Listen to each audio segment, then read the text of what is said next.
There is a quality to suffering that the Buddha noticed very early. It follows us. We get what we want, and the wanting moves somewhere else. We lose something, and the pain seems to confirm what we feared all along, that something fundamental is missing. He organized this insight into 4 truths. Suffering exists. It has a cause. The cause can cease, and there is a path to that ceasing. The cause has a name: tanha, craving, the thirst that drives the search. The suffering arises from the thirst itself, not from what the search fails to find. Tanha takes 3 forms: the reach toward what brings pleasure, the reach toward becoming someone finally whole, the flight from anything that threatens to hurt. All 3 are the same movement, a mind that has not yet found its rest. When tanha is present, the mind is already in suffering, regardless of what it obtains. The Buddha walked a middle path, between grasping and withdrawal, between indulgence and aversion. Not stillness as escape, but stillness as seeing. Peace does not wait for circumstances to change. It is what remains when craving releases its grip. This is the 3rd noble truth. When craving ceases, suffering ceases. Not when the chase succeeds. When the chase is understood. In what follows, we'll look at what craving is made of, what it means to act without being driven by it, what patience really is, and what remains when the chase finally stops. Just listen.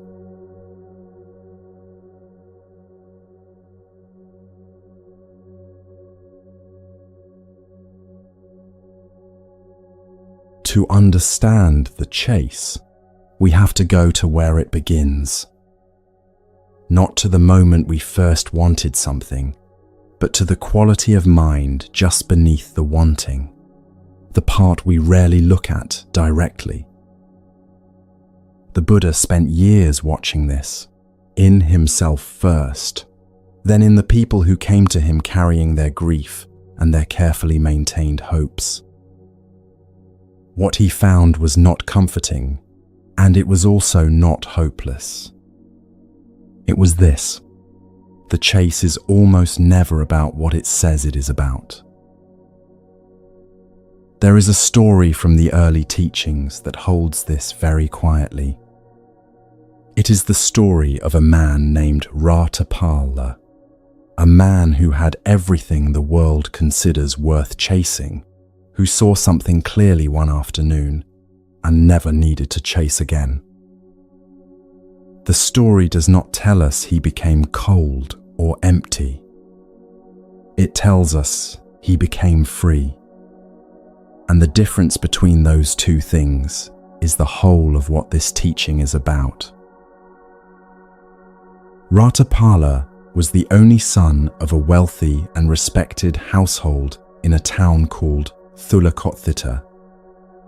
His parents had given him everything that security and love could offer: fine clothes, a large household, the kind of life where the basic questions of survival are settled before they are even asked. He had not known real want. He had not known failure of a kind that couldn't be repaired. By any ordinary measure, He was doing very well. Then the Buddha came to teach in the region, and Ratapala went to hear him, the way a person sometimes walks toward an open door without quite knowing why. What the Buddha offered that day was not elaborate. He offered 4 observations, 4 ways of seeing the world that the texts describe as summaries of the Dhamma, the teaching. The first observation was this: the world is swept away. Nothing in it endures. The body changes, the circumstances change, the people we love change, the wealth we accumulate changes, the health we depend on changes. We do not live in a stable world that occasionally surprises us with impermanence. We live in impermanence that occasionally gives us the feeling of stability. The second, the world has no shelter. There is no arrangement we can make, no relationship, no achievement, no accumulation of resources that will finally protect us from what the first observation describes. We spend enormous energy building shelters, in money, in other people's approval, in the feeling of having planned far enough ahead. But every shelter has the same flaw embedded in it from the start. The third, nothing in the world is truly owned. The things we call ours, the house, the savings, the relationships, the identity we have built over decades, are circumstances we happen to be moving through. At the end, every hand opens. Every hand. The fourth, the world is incomplete, insatiate, driven by craving. This is tanha, the thirst that cannot be satisfied by drinking. We want, we obtain, and the wanting moves somewhere else.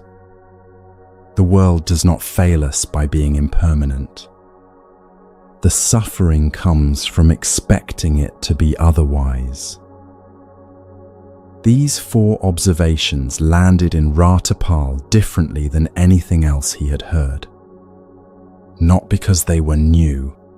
He had glimpsed each of them at the edges of his comfortable life. But he had never let himself look at them directly. And now, sitting in the presence of someone who had looked at them fully and come through to something like peace, something in him recognized the truth and would not look away. He went home and told his parents he wanted to become a monk. He wanted to go forth into the homeless life, to leave the household, to leave the comfort, to live as a practitioner. His parents refused. They wept.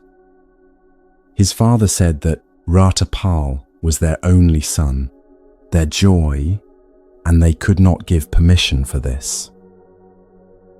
His mother held him and could not stop crying.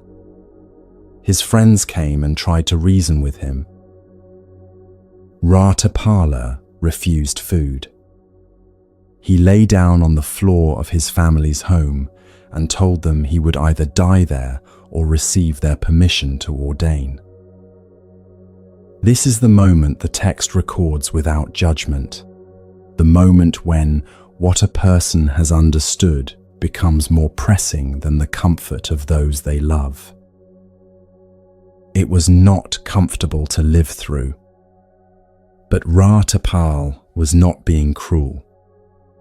He was being honest about what he had seen. His parents' love for him was real. Their grief was genuine. But their love had something mixed into it that the Buddhist texts call pema, affectionate love entangled with clinging, Love that needs the beloved to remain in a particular form in order to feel whole. Their love said, "Stay." It could not separate caring for him from requiring him.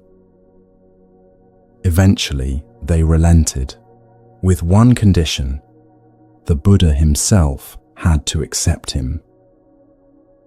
Ratapala went, was accepted, received ordination, and entered the practice. He practiced with his whole attention.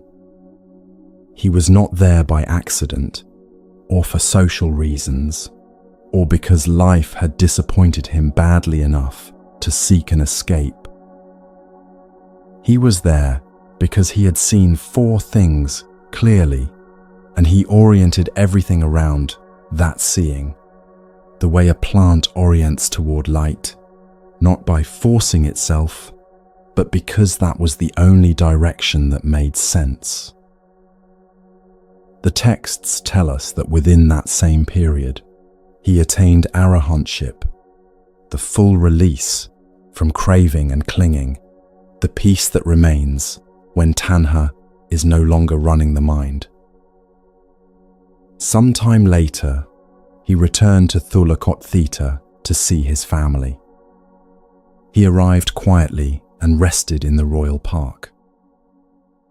A servant girl on her way to draw water in the early morning recognized him and hurried back to tell his father. His father went to him at once, embraced him, wept. And then he did what people do when they believe the right offering can solve any problem. He brought Ratapal inside and showed him room after room of gold. Vaults of it, stacked high, glinting in the lamplight, the family's accumulated wealth spread out so that its abundance could not be missed. "This is all yours," his father said. "Come back. What is a monk's life compared to this?" Ratapala looked at the gold and was unmoved, not because he was suppressing some natural pull toward it, but because the seeing that had brought him to practice had genuinely altered what gold meant to him. He saw it the way a person sees water in a mirage, clearly, without being fooled, without needing to pretend it isn't there. Former servant women came and wept near him. A companion from his former life came quietly and asked, "Dear Master, what flaw did you see? What fault did you find in the world that made you give all of this up?" She was asking what so many people ask of those who have let go of what the world considers precious. What went wrong? What were you escaping? Ratapal answered simply, "No flaw, no fault." He had not left because the world was bad. He had left because he had seen it as it is. King Kauravya had heard that Ratapala, the young nobleman who had walked away from his inheritance, was staying in the royal park, and he went to meet him. The king was not hostile. He was genuinely curious, in the way powerful people sometimes are when they encounter someone who seems to have stepped outside the gravitational field that holds everyone else in place. The king began with assumptions. He had heard, he said, that people go forth into the homeless life when they are ruined by poverty, by illness, by the death of loved ones, by age. He went through the list carefully, one by one, waiting to see which misfortune had driven Ratapala into the robes. Had he been poor? Sick? Had he lost what he loved? To each question, Ratapal said no. He had been none of those things. He had been a young man with everything, and he had still gone forth. The king could not make sense of this. In his understanding of the world, the understanding of a man who had spent his life acquiring, consolidating, protecting, there was no framework for someone who relinquished abundance freely, without being pushed. Then what moved you? Ratapala offered him the 4 summaries again, the same 4 observations the Buddha had given in the teaching. The world is swept away. There is no shelter. Nothing is truly owned. The world is insatiate, the slave of craving. The king listened. Then he gestured at his own kingdom, the elephants, the cavalry, the treasury, the storehouses full of grain and gold.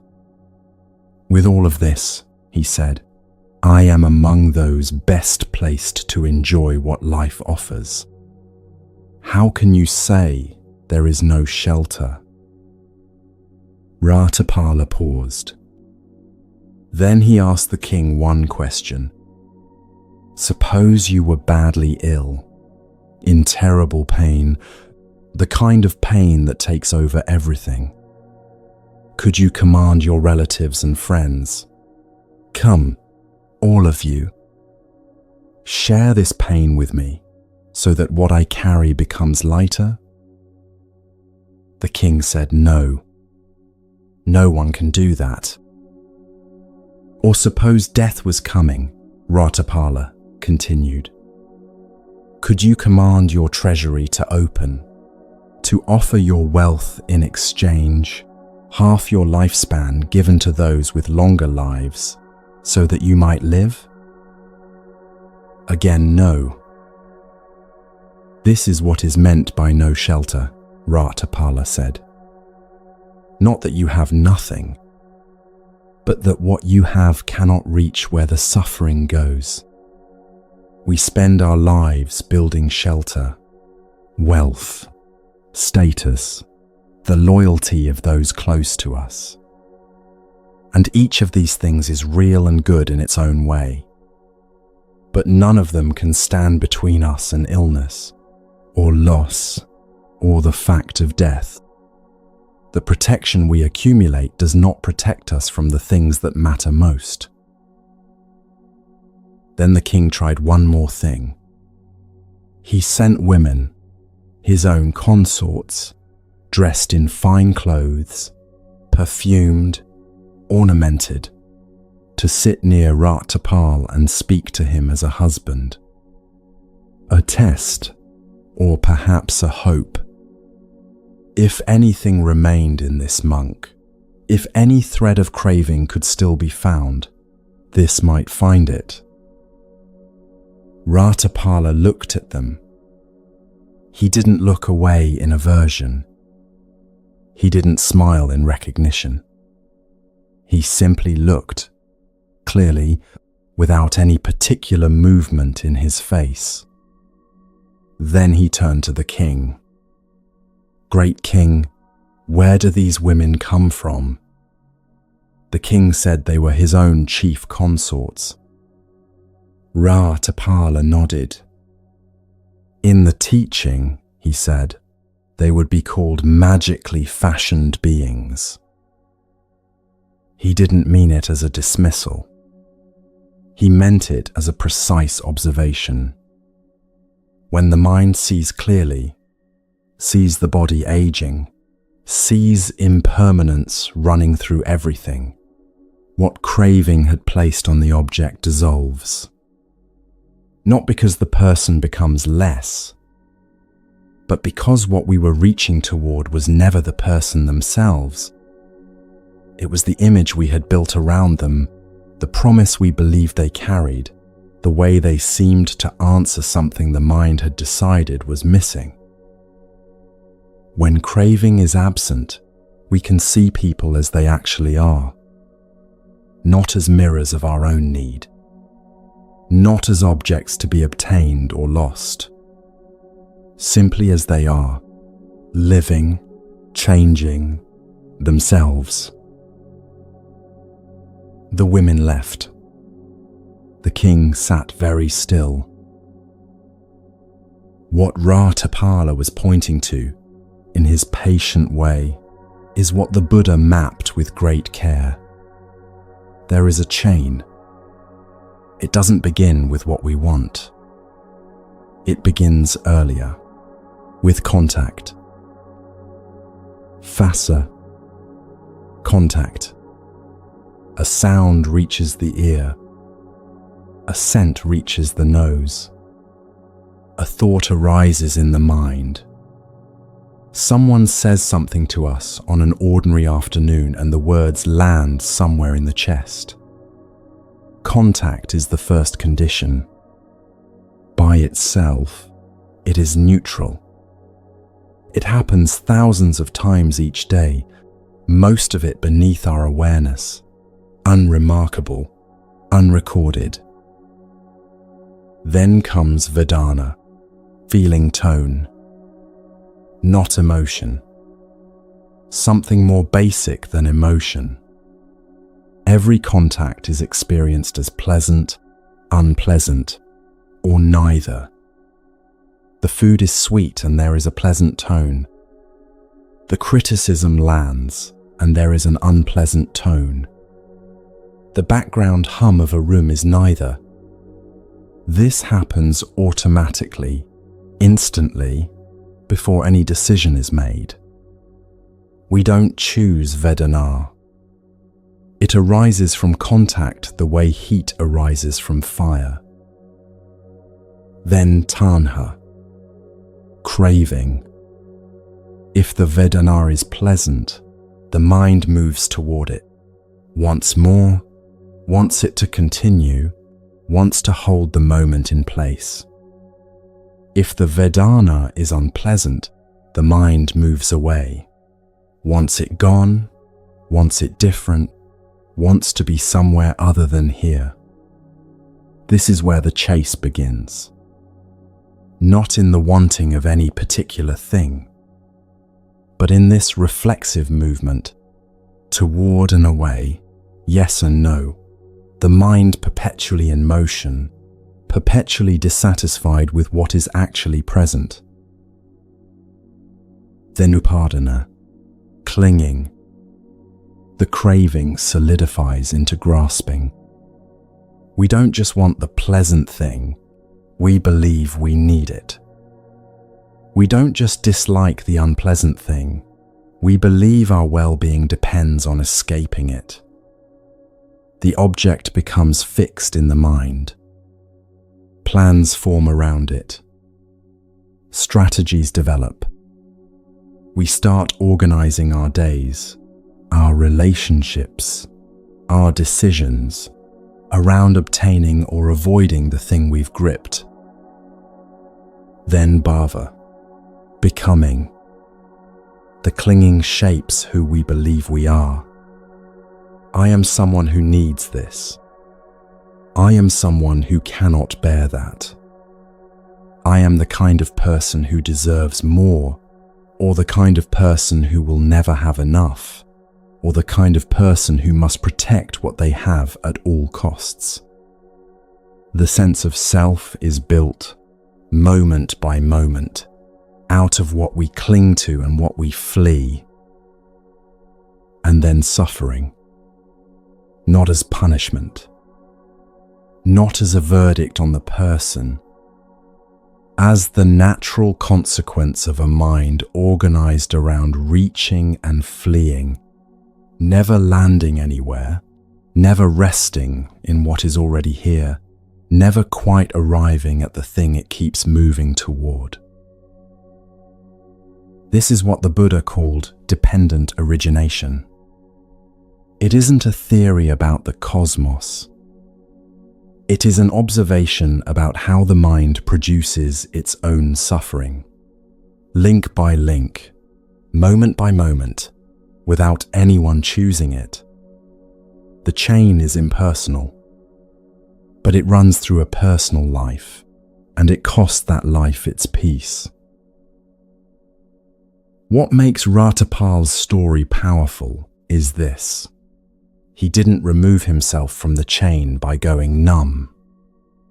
He didn't stop seeing. He didn't stop hearing. He saw through the chain clearly enough that craving lost its traction. Contact still happened. Vedana still arose. But the reflexive leap from contact to craving, that particular automaticity, had stilled in him. This is what liberation looks like in the early teaching. Not a blank mind, not an empty self, but a mind that can receive experience without immediately reaching out to hold it or push it away. There is something the teaching is careful to distinguish here, because there is a kind of wanting that does not produce suffering, and without that distinction, the path sounds like an instruction to stop caring about anything. Tanha is the wanting that arises from fear, from a sense of lack, from the belief that something is missing, and that obtaining the right object will fill what is empty. It is reactive. It is driven. It needs something outside itself in order to feel whole. Not tanha, but chanda. This is what the teaching calls wholesome intention. Chanda is the natural movement of a heart that cares about something and acts from that care.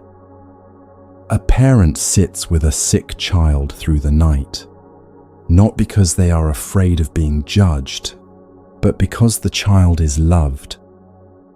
A practitioner returns to the breath again and again, not because they are terrified of remaining ignorant, but because clarity is genuinely valued. A teacher explains something difficult for the 5th time, not from guilt or obligation, but from a real wish for the other person to understand. Chanda has no deficit at its root. It doesn't grip. It moves, but it doesn't need the movement to succeed in a particular way in order to feel at peace. The distinction matters because the path is not about becoming still in the sense of becoming indifferent. It is about learning to act from chanda rather than tanha, from wholeness rather than hunger, from something already full rather than something perpetually seeking to be filled. Ratapala's leaving was not despair. His parents wept because they loved him the way of Pima, the love that is tangled with attachment, that needs the beloved to stay close in order to feel complete.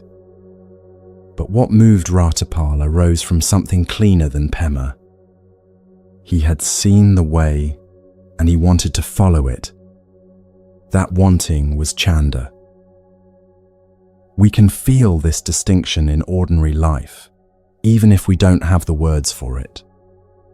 There is the drive to work hard because we are afraid of failure, afraid of being seen as inadequate, afraid of what might surface if we slowed down.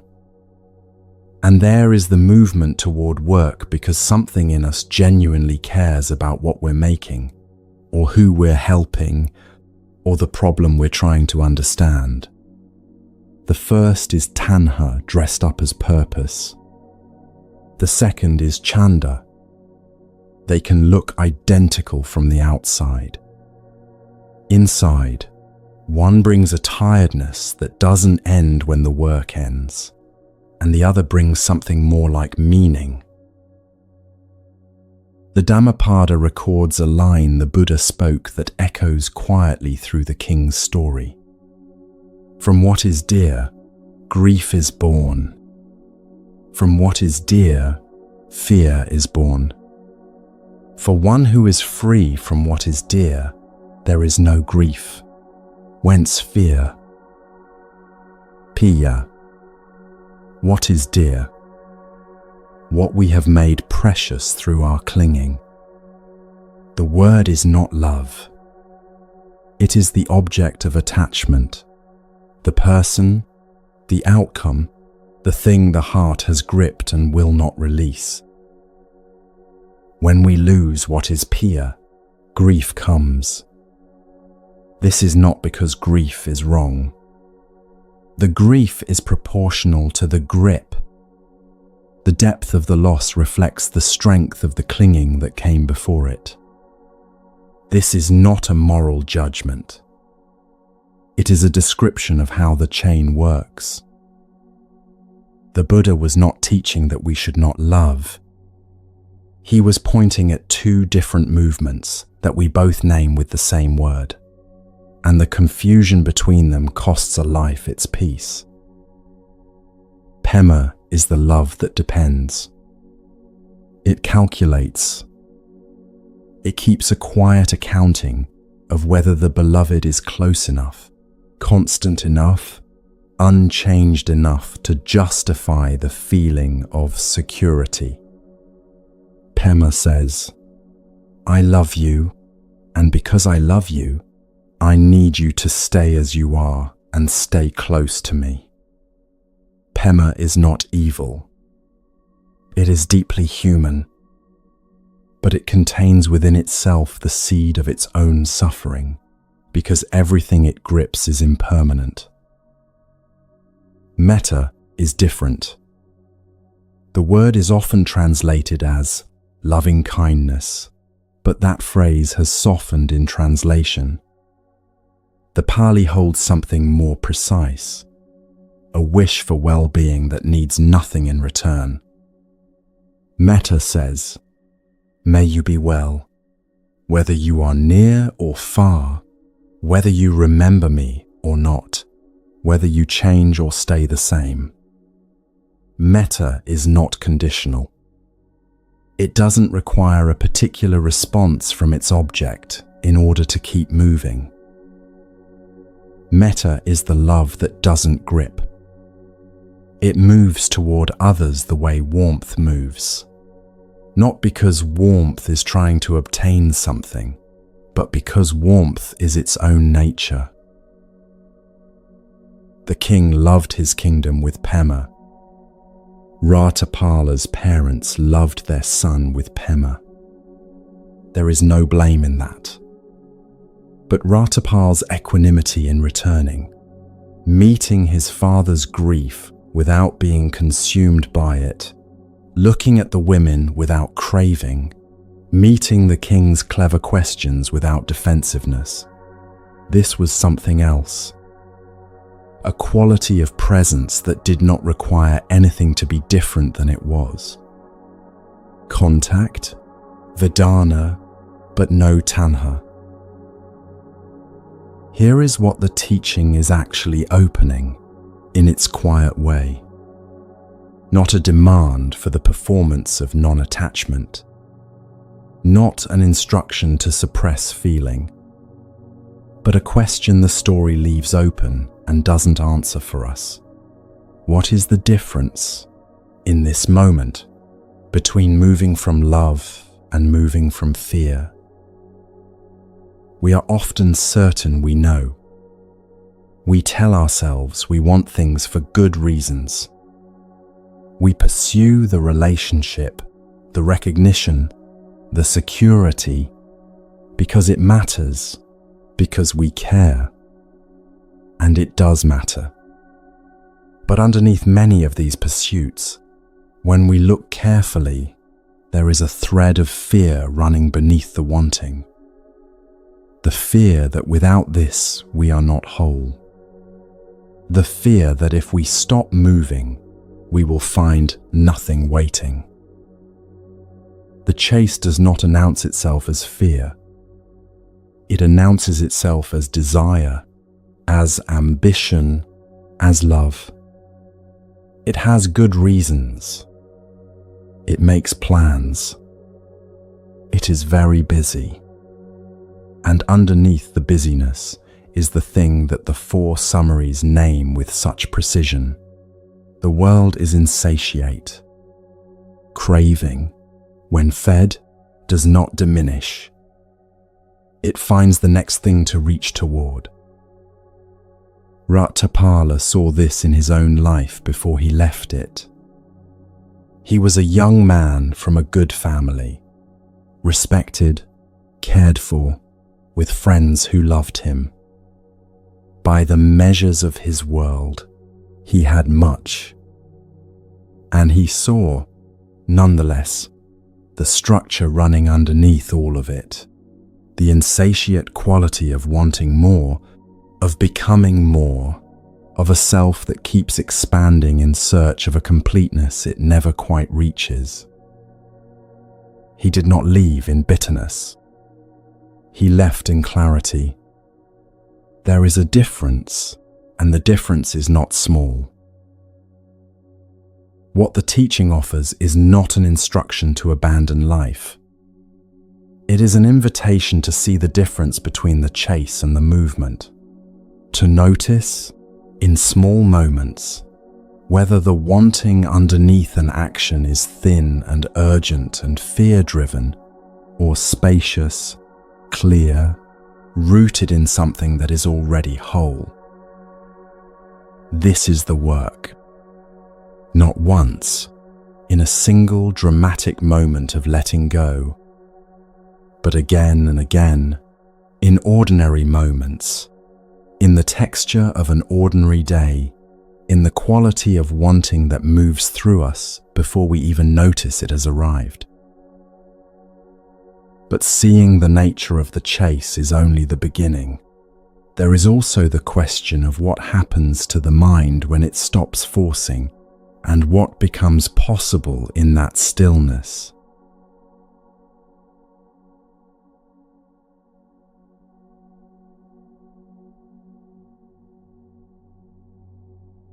The mind that stops forcing does not stop moving. This is the first misunderstanding, that the opposite of chasing is stillness, and that stillness means doing nothing. The teaching is not asking for passivity.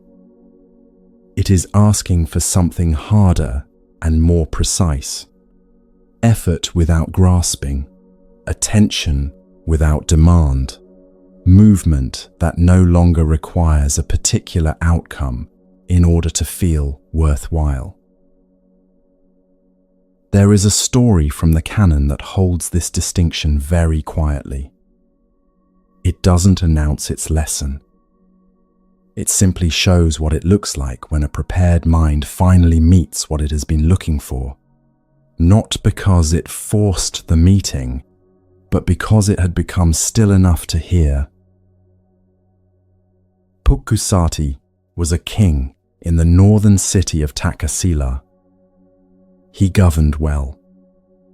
He had the things that a life of power and wealth provide: advisors, comfort, the loyalty of his people, the security of walls and storehouses. By the measures of his world, there was little left to want. Then word reached him of a teacher in the south. It came through the ordinary channels of trade. Merchants who had passed through the cities of the Ganges plain and returned with reports. Not reports of a philosophy, not summaries of doctrine, but something harder to describe. Accounts of people who had encountered this teacher and come away fundamentally different. Quieter, lighter, with something in their eyes that the merchants could not quite name. Pukusati began to practice on his own, in his own palace, without a teacher. He worked with what he could understand from the reports, the breath, the body, the quality of attention itself. He sat. He observed. And over time, something began to shift in him that even his own ministers could sense, though they could not say what it was. But sitting alone in a palace was no longer enough. He wanted to meet the Buddha in person. He wanted to hear the teaching directly, not filtered through the memory of merchants, not reconstructed from second-hand accounts. He made a decision. He gave away his kingdom, shaved his head, took on the plain robe of a wandering monk, and set out south on foot. He traveled to Savatthi first, one of the cities where the Buddha was known to spend his time. The Buddha was not there. He asked at the monastery where the teacher might be found, and continued. Through the heat of the plains, through the rains, village to village, the former king traveled as a monk, with no entourage and no certainty of where the journey would end. Eventually, he arrived in Rajagaha, the royal city of Magadha, as evening was falling. He needed shelter for the night. He found the workshop of a potter named Gata, a simple open space where clay goods were made and dried, and where the potter had a custom of allowing wandering monks to sleep on the floor overnight. Pukkusati entered, thanked the potter, settled into a corner, arranged his robe, and sat in meditation. He was not thinking about the Buddha at that moment. He was not measuring the progress of his search. He was simply sitting, present to the body, present to the breath, present to the quality of the evening. Later, another monk appeared at the entrance of the workshop. He asked the potter if he might share the space for the night. The potter agreed. The monk entered, settled into the other corner, and sat. Pukkusati looked at this newcomer. There was something in the man's presence that was different from anything he had encountered before.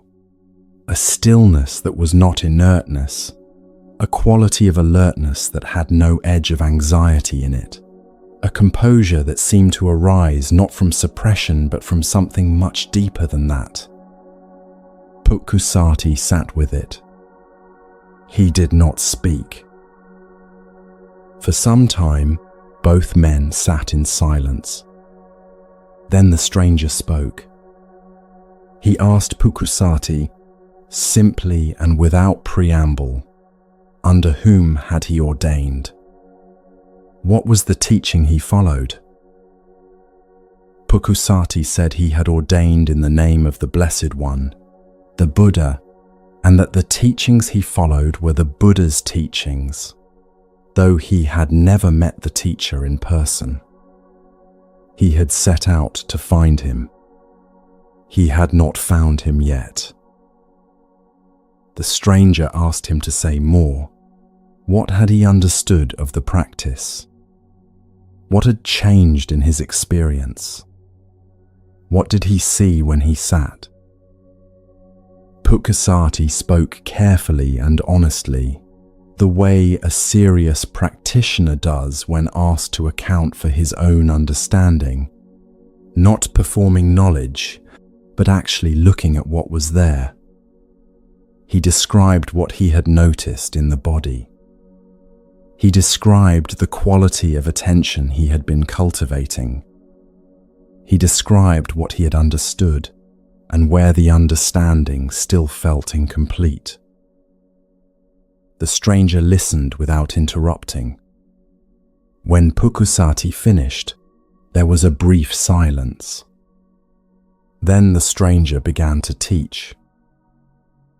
He laid out the analysis of the 6 elements.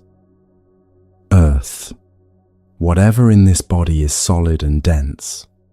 The bones, the flesh, the nails and teeth and the hard tissues of the organs.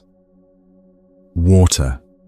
Whatever in this body is fluid, blood, bile, saliva, sweat, the moisture that keeps every process running. Fire, whatever in this body is heat, the warmth that digests food, the temperature that sustains life, the fever that rises when the body is under threat. Air, whatever in this body moves, the breath, the winds that move through the digestive system, the subtle movements that carry sensation. Space, the openings and cavities, the hollow that allows the rest to exist and function. And consciousness, the awareness that knows all of this is happening, that registers sight and sound and smell and thought. 6 elements, all of them impermanent. All of them arising from conditions they did not choose, sustained by conditions they cannot guarantee, and certain to change when those conditions change. Then the teaching moved further. The earth element in the body is not essentially different from the earth element outside the body. It came from the earth, is sustained by what comes from the earth, and will return to the earth. The water element in the body is not a possession. It flows in and out constantly, the same water that moves through rivers and rain and the bodies of every living thing. None of the elements belong to us. None of them are what we point to when we say I. So, the teaching asked, what is it that we have been calling I? What is it that is chasing? What is it that craves and grasps and flees and accumulates? If the body is a temporary configuration of borrowed elements, and consciousness is a process that arises from contact and passes when contact passes, then the one doing the chasing is itself impermanent. A process, not an entity, a pattern, not a fixed thing, a river, not a stone. As the teaching continued, something settled in Pukusati. He wasn't just hearing this, he was seeing it in his own body, in the breath moving in and out, in the quality of awareness that was present and attending, and not holding on to anything it encountered. Years of practice had prepared the soil, and now the teaching was landing the way a seed lands in soil that has been carefully tended, not as an idea to be added to a collection of ideas, but as something seen. Near the end of the night, a knowing arose in him. The stranger was the Buddha, the teacher he had traveled for, the teacher he had given his kingdom to find, had been sitting across from him in a potter's workshop for hours, and the teaching had moved through him so quietly, so completely, that he had received it without knowing its source. He asked forgiveness for not recognizing who he was speaking with. The Buddha did not appear offended. He asked to receive proper ordination, the formal ceremony, the full set of robes. The Buddha told him he would need a complete robe to begin. Pukusati bowed and went out into the early morning to find one. On the way, a stray cow gored him. He died before he could return. When the news came back to the potter's workshop, the Buddha declared him an anagami, a non-returner, someone who had seen clearly enough that the conditions for further suffering had been fundamentally loosened. What stays with us in this story, sitting quietly with it, is what it refuses to say. It does not say that Pukusati found the Buddha because he had finally let go of searching. He was still searching. He was still moving south, still a wandering monk with an unfulfilled intention. The story is not about the magical arrival of what we stop chasing. What it is about is the quality of the movement and the quality of the mind that had been shaped by years of genuine effort. Pukusati arrived at that workshop not as someone who had given up looking, but as someone whose looking had become a particular kind of looking. Open, present, not gripping at what it encountered, not measuring each evening against the evening it had hoped for. And it was this quality, this openness, that made the meeting possible when it came. Not in a grand teaching hall, not with announcement or ceremony. In the dark, in a working man's space, between two monks in plain robes, one of whom the other did not recognize at all.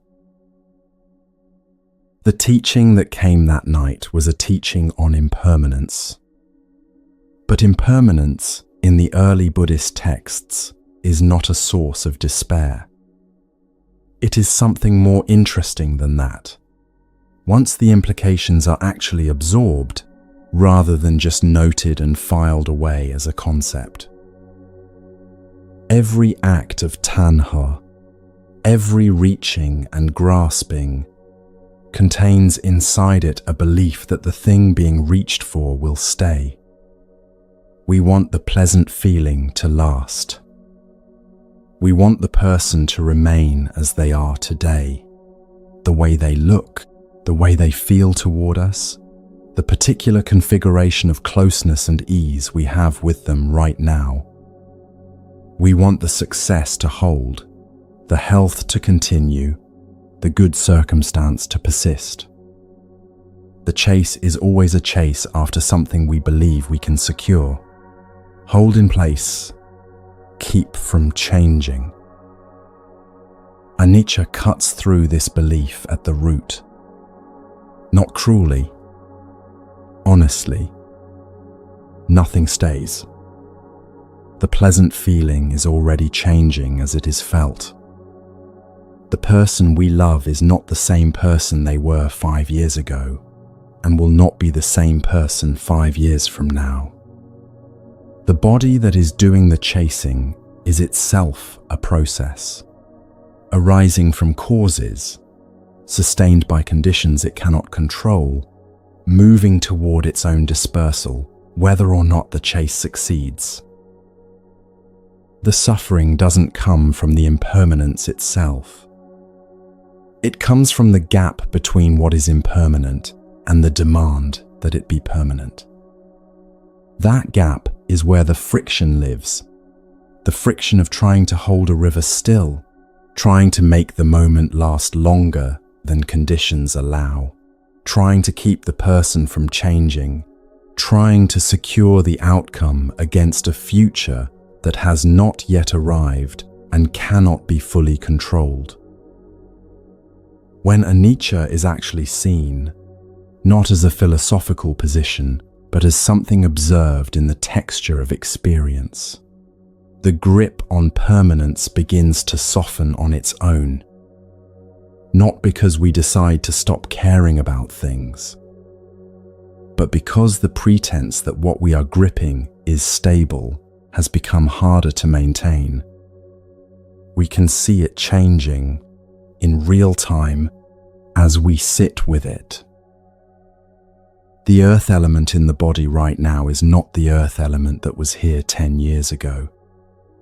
The consciousness that is listening is not the same consciousness that woke this morning. It has moved through hundreds of arising and passing moments between then and now. The feeling of listening is not the same as the feeling 1 sentence ago. Everything is already in motion, already changing, already dissolving into what comes next.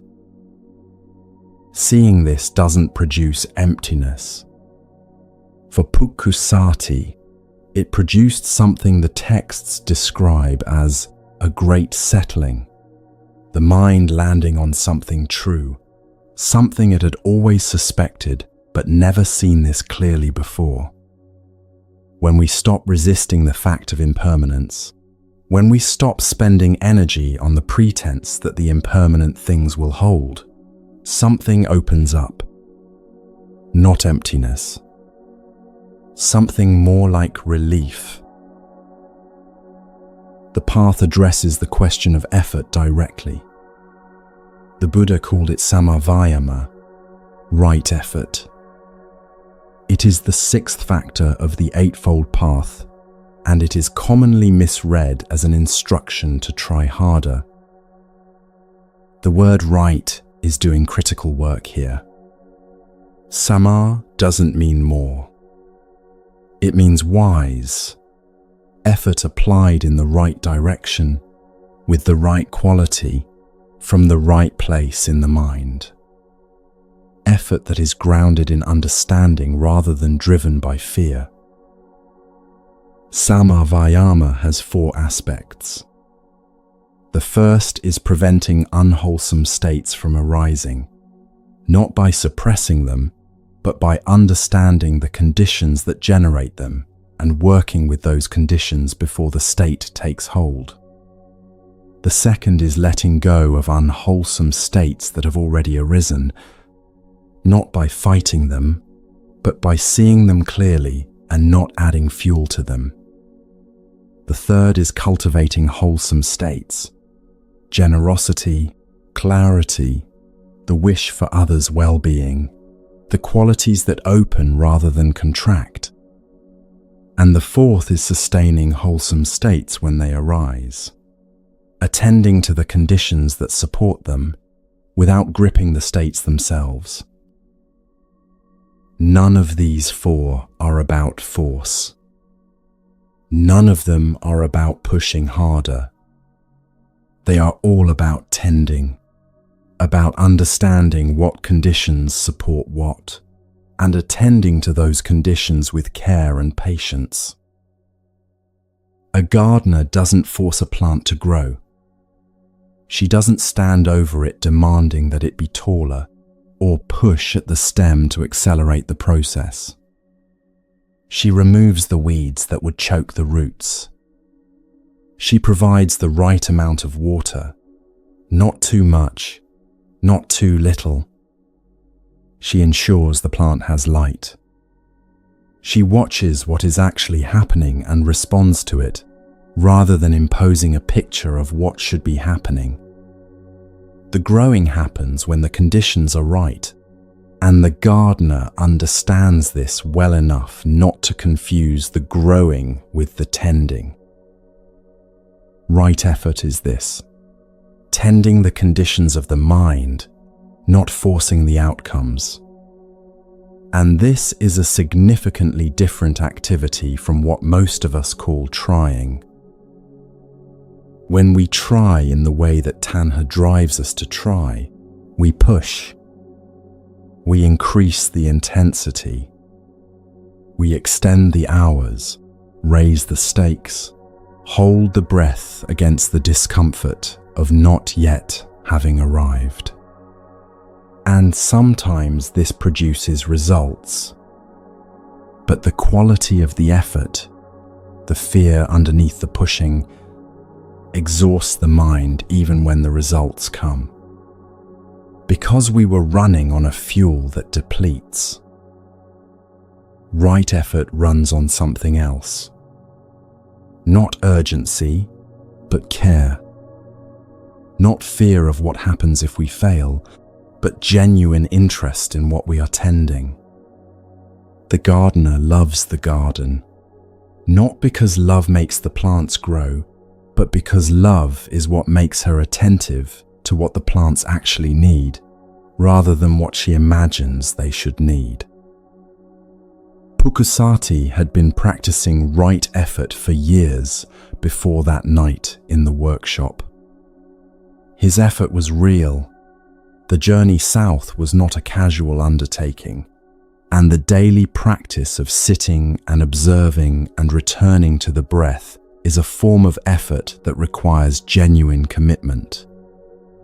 But the effort was not forcing the Buddha to appear. It was not organizing itself around the demand that things go a particular way. It was tending the conditions of the mind, patiently, repeatedly, without requiring the effort to be rewarded on any particular schedule. And when the meeting finally came, in an unremarkable place, without announcement, without any of the circumstances Pukusati had probably imagined, the prepared mind was ready. Not because the preparation had earned the meeting, because the preparation had created the kind of openness that could recognize the teaching when it arrived without fanfare and receive it without needing it to arrive differently than it did. Here is what not forcing looks like in ordinary life, because it is easy to let this teaching remain abstract. There is the meditator who sits down and immediately begins demanding that the mind become still. She sets a timer. She arranges herself carefully. She closes her eyes and tells the mind, "Now settle." And when the mind continues doing what minds do, generating thoughts, replaying conversations, planning the afternoon, she applies more pressure. She grips the intention more tightly. She checks after 5 minutes, after 10. Is the restlessness gone yet? Is this working? And when the restlessness is still there, she pushes harder, or gives up, or spends the entire sitting fighting the mind into a shape she believes it should be taking. The session ends in exhaustion or frustration, the hollow feeling of having forced something that unraveled the moment she stood up. And there is the meditator who sits down and notices the restlessness. She doesn't welcome it or push it away. She notes it. This is restlessness. This is what restlessness feels like in the body. This particular quality of urgency and unsettledness is what is here right now. She returns to the breath, not because the restlessness has gone, but because the breath is still present, and the breath is what she is tending. Over time, sometimes 5 minutes, sometimes 20, the restlessness shifts. Not because it was forced out, because it was seen, and seeing something honestly tends to take some of its charge away. The difference between these two is not effort versus no effort. Both are making effort. The difference is whether the effort carries inside it a demand for a particular outcome, or whether it is simply the effort of showing up and attending. Clearly, repeatedly, without the attending being conditional on the results. We can see this same pattern in how we are with other people. There is a way of being in relationship that is organized around management, ensuring the other person feels a certain way about us, keeping the relationship moving in a direction we have decided it should go, watching the signals constantly for confirmation that we are loved in the specific way we need to be loved.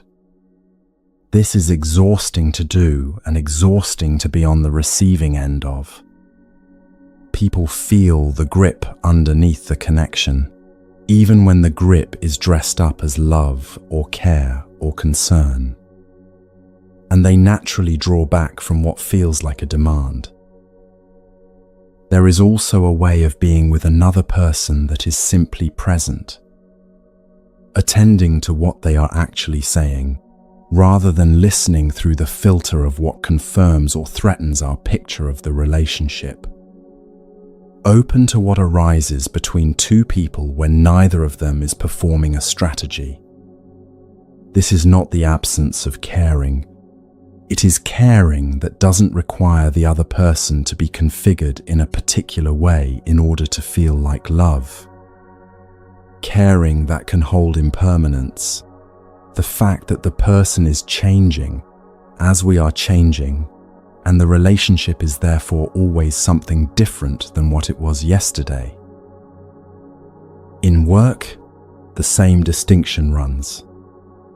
There is the kind of effort that clenches around results, that cannot rest until the outcome is secured, that sacrifices the quality of the present moment entirely in service of a future that may or may not arrive, and that evaluates every hour by whether it moved closer to the target.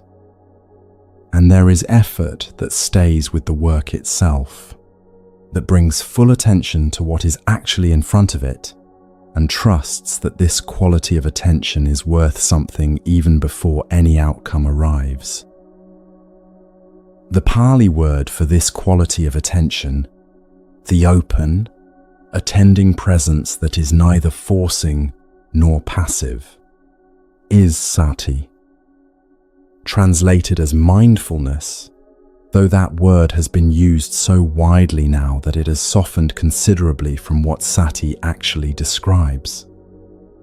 Sati is a mind that is fully present to what is happening, not overlaid with commentary that evaluates each moment against what the moment should be instead, not organized around producing a particular result, but genuinely here, with what is here, fully enough to receive it.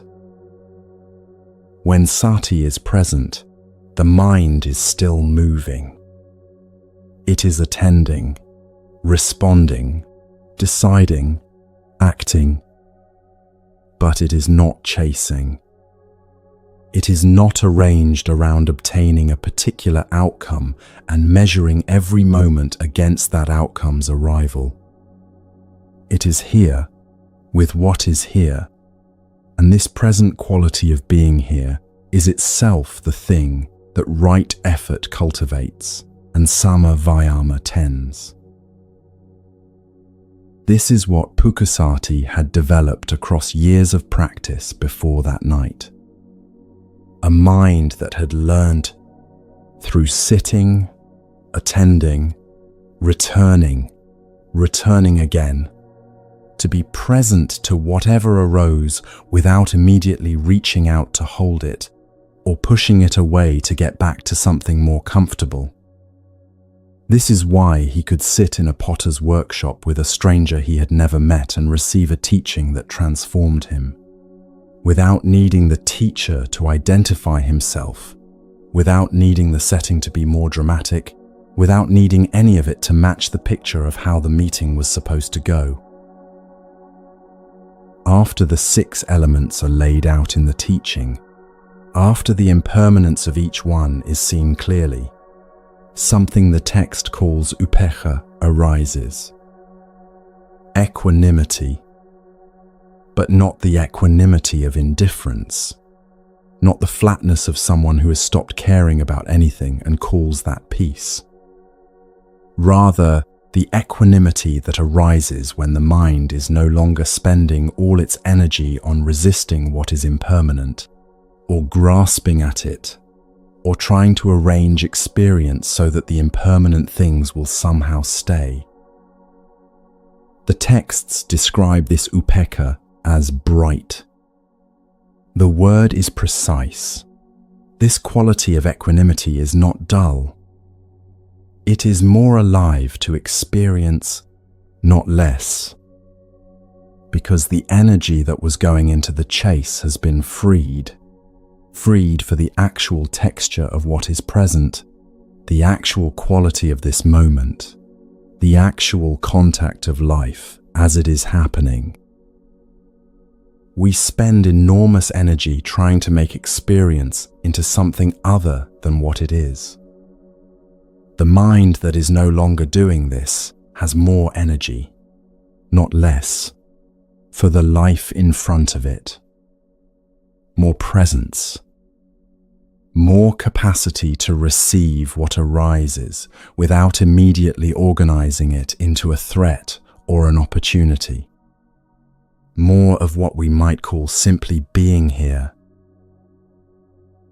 When we stop forcing, we don't arrive at emptiness. We arrive at what was always here, the fullness of what is actually present, which the chase was too loud to let us hear. Pukusati didn't find the Buddha in the way he had imagined finding him. Not in a formal setting, not with introduction and ceremony, not in any of the ways a person pictures a thing before it happens.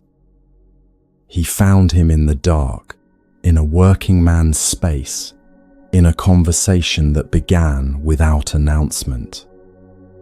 And he could receive what came because years of tending had made the mind open enough to recognize the teaching without needing it to arrive wearing its credentials. We do this too.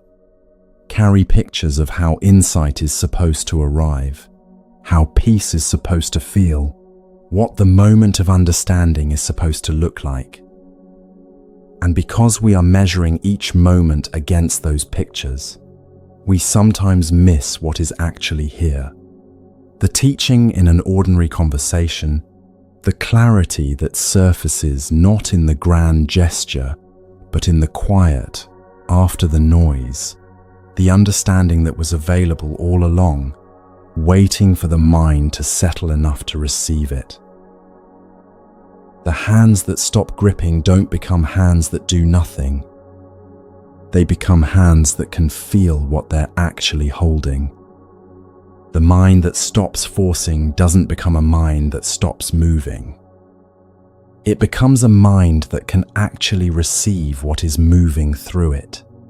The contact, the vedana, the full quality of this moment, without immediately organizing all of it into a chase. This is the beginning of the practice. And it is also the practice itself, repeated again and again in ordinary moments, noticing when the grip has tightened, not condemning it, simply seeing it and letting the fingers loosen one by one. And when the hands have loosened enough, something else becomes possible. A patience that doesn't feel like waiting, because it is not enduring something, it is resting inside it.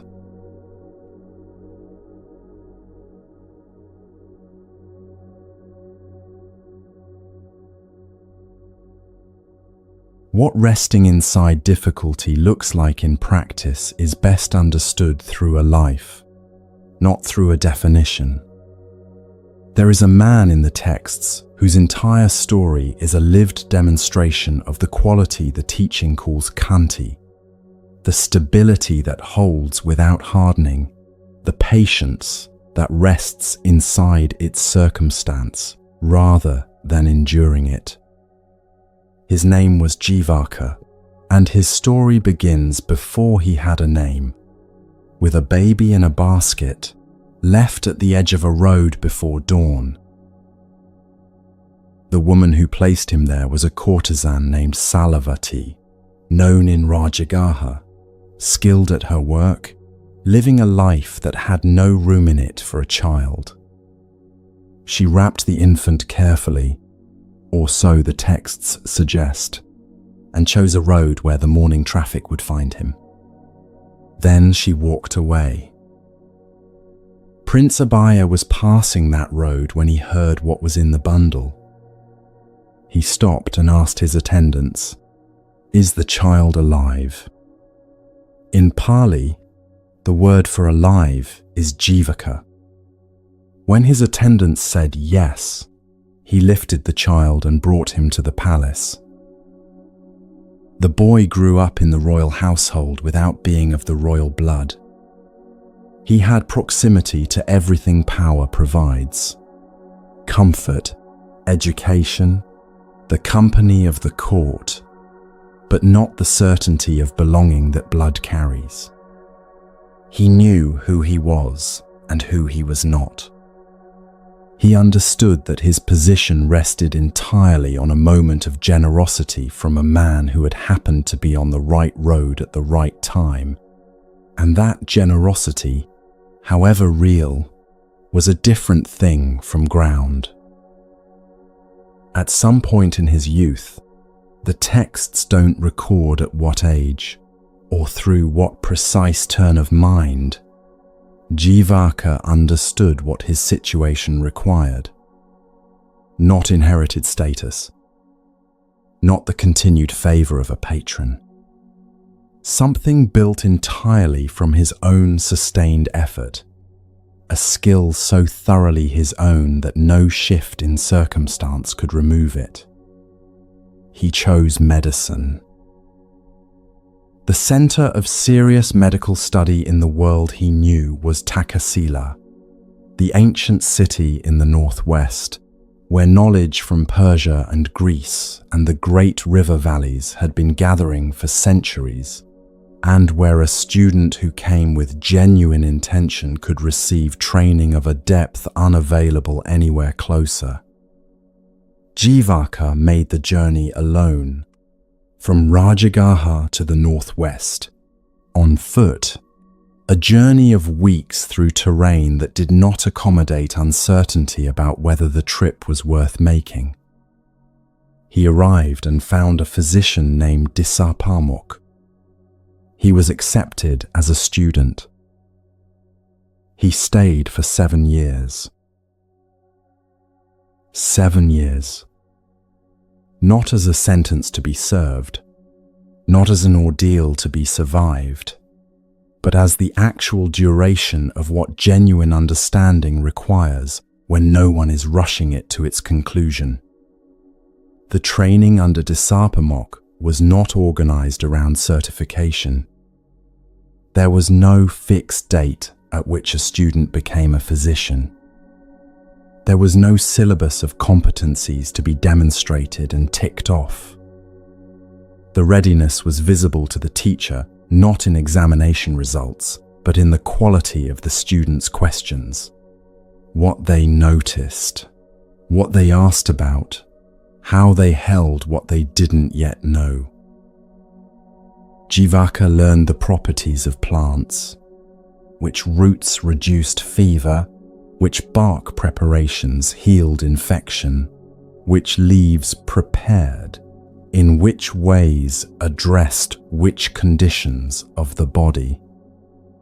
He learned to look at a patient and read not just the visible symptoms, but the patterns underneath them, the relationship between what the body was showing and what the body was doing, which required a quality of attention that could not be hurried, because hurrying collapses exactly the space in which this kind of seeing happens. The texts record one of his later cases in remarkable detail.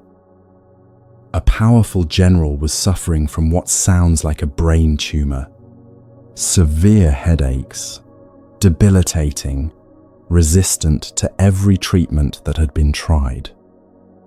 Jivaka examined him carefully. He concluded that the problem required surgical intervention, a trepanning procedure, opening the skull, extracting what had grown where it should not grow. He performed the surgery. The general recovered. What is significant about this case in the context of his story is not the drama of it, but the diagnostic precision it reveals. To see what Jivaka saw in that patient, to know what the symptoms were indicating at a depth that pointed toward a surgical remedy when everyone else had concluded the case was untreatable, required eyes that had been built slowly over 7 years of attending to what was actually there, rather than to what the examining physician hoped to find or expected to find. This is the quality Disarpamok was cultivating in his student. Not speed, not the efficient acquisition of applicable techniques, but the development of a particular kind of seeing. And seeing of this kind cannot be installed. It cannot be taught by lecture. It grows through repeated, patient, unrushed encounter with what the world actually contains. And it grows specifically in the space that is vacated when the urgency to arrive at the answer is not filling it. After 7 years, Jivaka went to his teacher and said he believed his study was complete. Disarpamok listened to him. Then he gave him a task. He told him to take a basket and search the land within 1 league of Takasila. The fields, the paths, the forest edges, the roadside growth, the ordinary, unremarkable plant life of the countryside around the city, and bring back any plant, any root, any bark or leaf or moss that had no medicinal value at all. Jivaka took the basket and went out. He moved through the land with the attention 7 years had built in him, turning over leaves, crouching to examine roots, looking at what grew at the base of walls and in the shade of trees and along the edges of paths where no one had planted anything intentionally. He was not looking for something rare. He was looking for something with no value at all. The smallest, most ordinary, most overlooked thing he could find that nonetheless served no purpose for any condition of any body he had ever examined. He searched the full area his teacher had described. He covered the whole league systematically without rushing through the sections he thought were less likely to produce something. He came back to Disarpamok with an empty basket. He told his teacher he had searched as carefully as he knew how to search, and he could not find a single plant without medicinal value. Everything he had examined had some property, some application, some relevance to some condition he had learned to recognize. He had found nothing without use. Disarpamok told him he was ready. He gave him traveling money and sent him home. The empty basket was the test passing itself. And the test had never been about finding a plant. There was no correct specimen waiting to be identified and delivered. The teacher was looking for the student who had learnt to see so carefully that the world had changed its appearance, who no longer looked at a common weed and saw only a weed, because 7 years of genuine attention had taught him that the ordinary world is full of what inattentive eyes miss. A student who was still rushing, still organized around completing the task and receiving the verdict, would have brought something back, would have picked up a rock or a dry stick and declared it without medicinal value, wanting the test to end.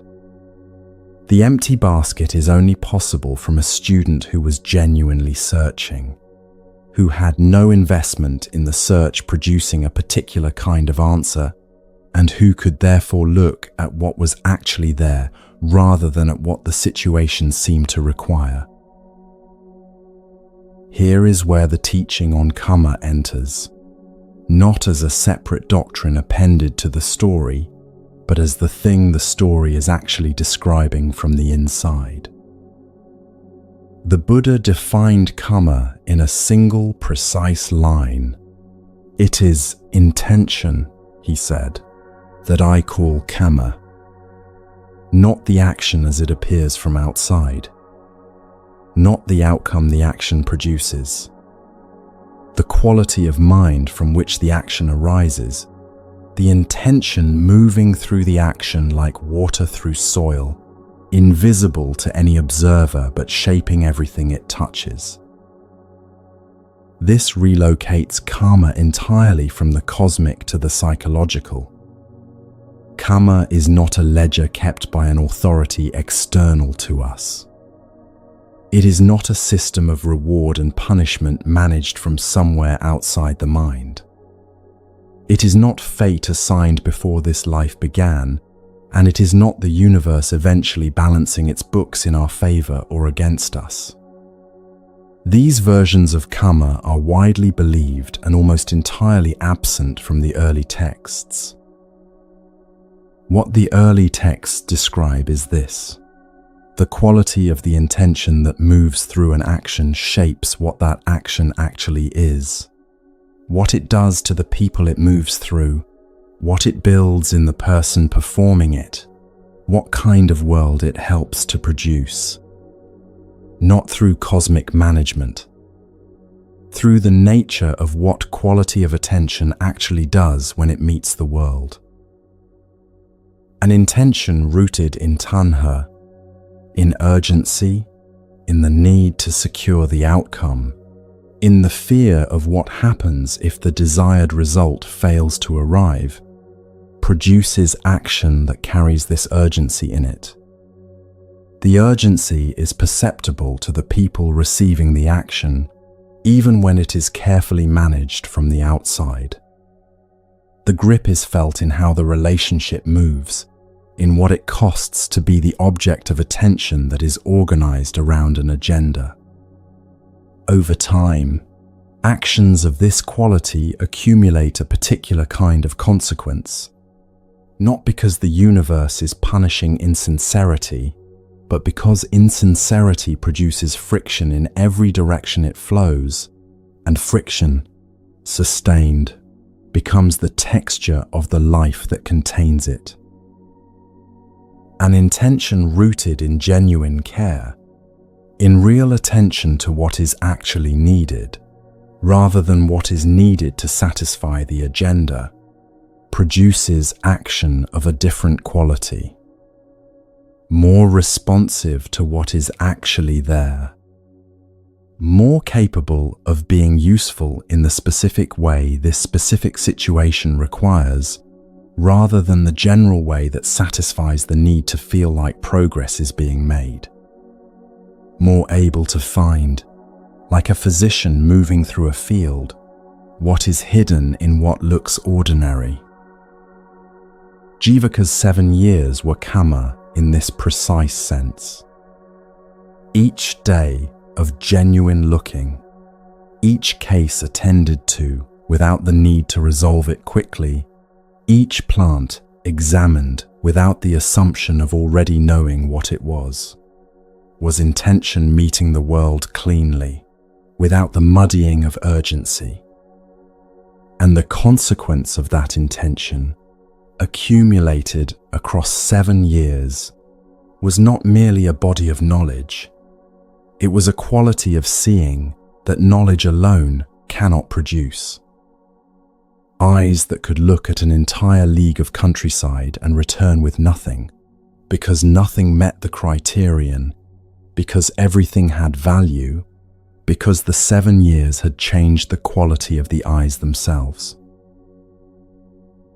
This is what karma actually builds, not outcomes secured by virtue, but the gradual formation of the person doing the perceiving.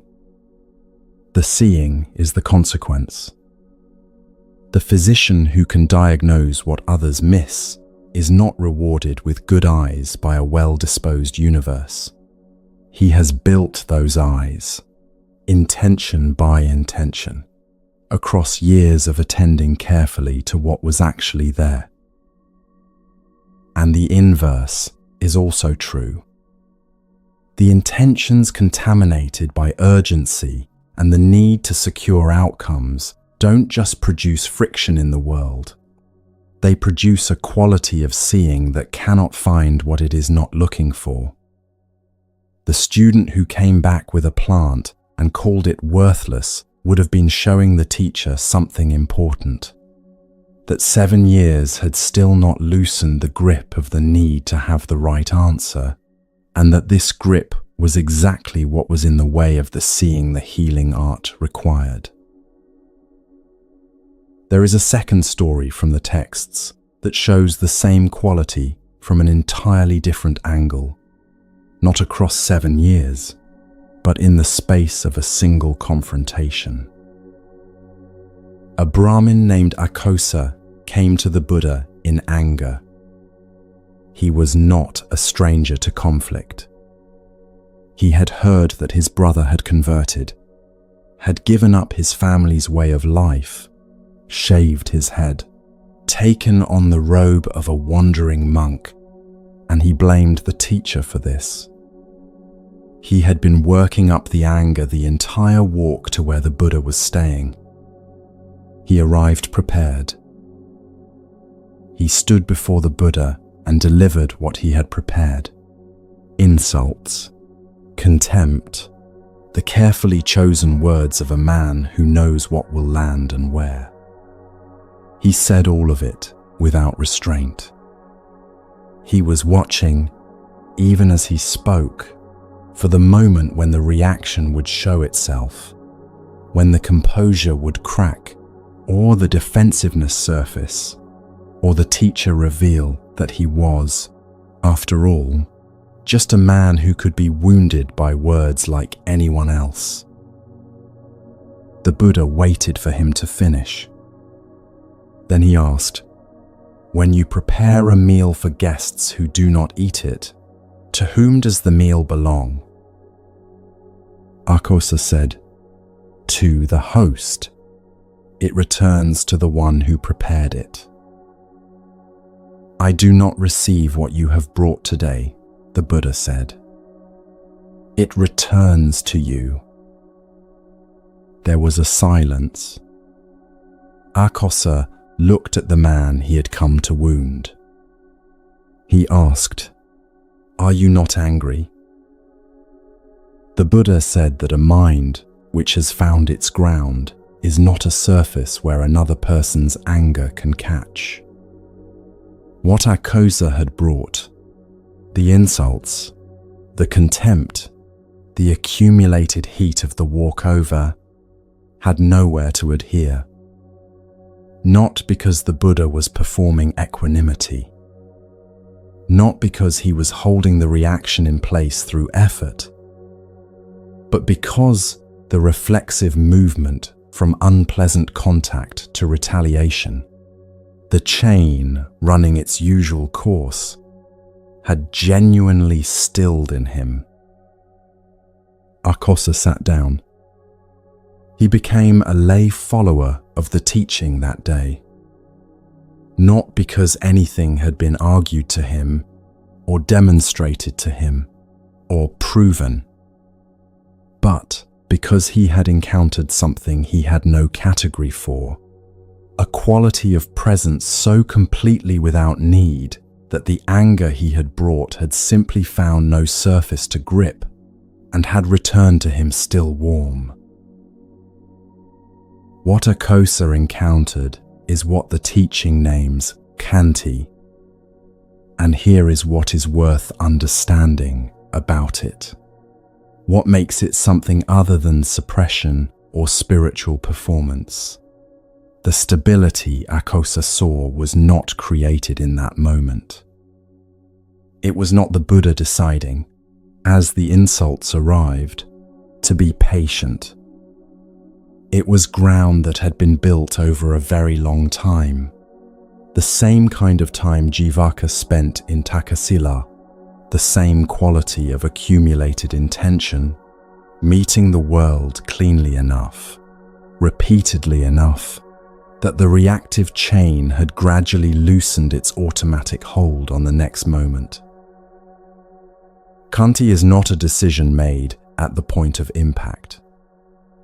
It is what becomes available in the space that years of practice builds between contact and response. The space that suppression mistakes for itself but suppression narrows while Khanti widens.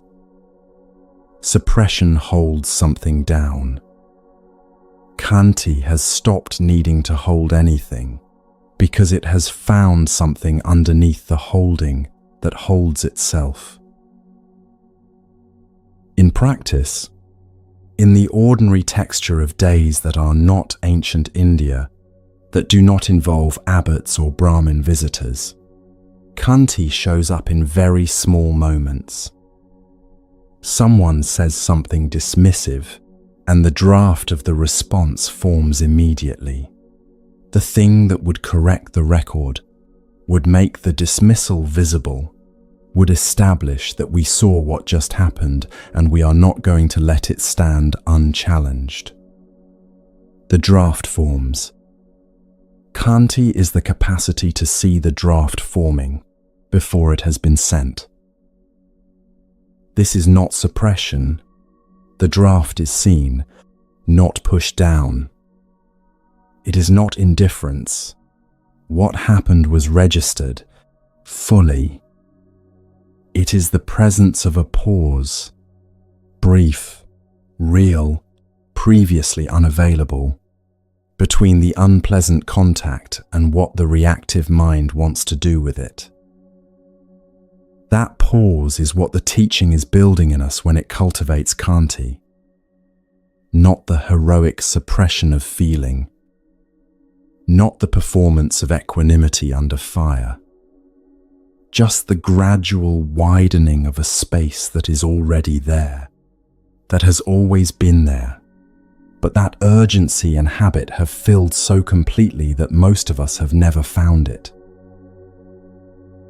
The relationship between Khanti and Kama is not accidental. They are not two separate virtues that happen to appear in the same section of the teaching. They describe the same quality of mind from two different positions. One looking backward at what a life of clean intention builds, one looking forward at what the mind that has stopped fighting what is present can offer. Jivaka's 7 years were both at once. Each day of unrushed study was Kama, intention meeting the world without the muddying of urgency. And each day of unrushed study was also Khanti, the capacity to be present to what the plants and the cases and the teacher were actually showing, without the demand that they show it faster, or more conveniently, or in the form already anticipated. Kama and Khanti are the same water. Kama describes what the water deposits as it flows. Khanti describes the quality of the ground that lets it flow cleanly. When the mind is organized around securing outcomes, when the intention behind every action is contaminated by the need for a particular result, something happens to the quality of what we actually see. The attention narrows. It becomes selective in a particular way, filtering for what confirms the desired direction, screening out what complicates it, finding it very difficult to see the medicinal value in what was not expected to have medicinal value. The plant that doesn't fit the anticipated category gets declared worthless, placed in the basket, and delivered as the answer, because the urgency to have an answer is louder than the instruction to look carefully. When the mind has released the urgency, even slightly, even temporarily, as in a meditation sitting where the grip on the outcome loosens just enough to allow genuine looking, the attention widens. It becomes capable of receiving what is actually there rather than what was expected. The world starts to reveal structures that urgency was previously too loud to allow the ears to hear. The basket comes back empty because there is nothing that doesn't have value, and this is only visible from the position of someone who is genuinely looking rather than looking for. This is the connection that the teaching draws between releasing craving and the quality of what we receive from the world around us. And it is important to hold it precisely because it is easy to hear it wrong. The teaching is not saying that if we stop chasing outcomes, the outcomes will come to us. That is a teleological reading, and it is not what the texts support. The world is not arranged to reward the practitioner who has learned to stop grasping. Jivaka was not given a great career by a universe that noticed his 7 years of patient study. Akosa was not shown composure by a teacher whose virtue had earned him cosmic protection from the effects of anger.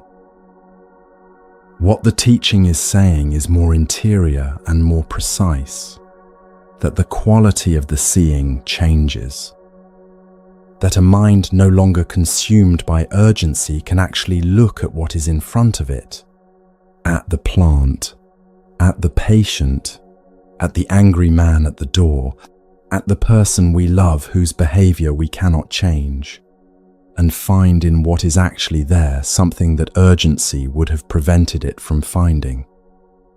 Not because the world has changed, because the eyes have. Most of us are carrying a quiet account of what the effort should have produced by now, the relationship that should have deepened, the work that should have been recognized, the waiting that has gone on long enough and earned its resolution. We hold this account carefully and we consult it, and every day the balance is slightly wrong, and the wrongness accumulates into something that wears the same clothes as patience, but is actually its opposite. The slow resentment of a mind that is enduring its circumstances rather than resting in them. Kanti does not say the waiting isn't real. It does not say the effort deserves no return, or that the injustice should be swallowed quietly and called peace.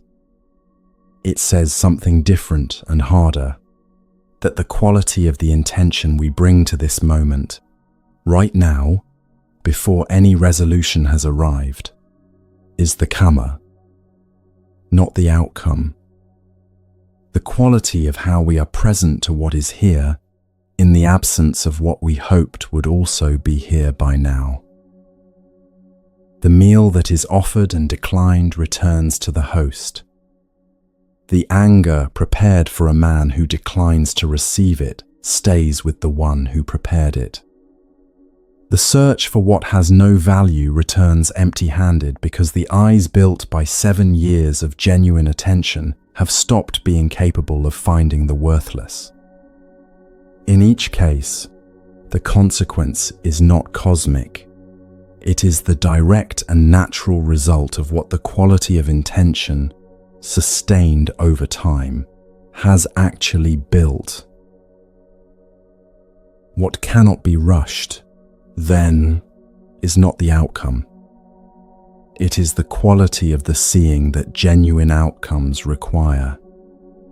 And the seeing is built in exactly the way Jivaka built his, not by enduring the years until the skill arrived, but by being genuinely present to each day of them, letting the attending change what the eyes could find, until the day came when the whole league of countryside offered nothing worthless, and the empty basket was the only honest answer.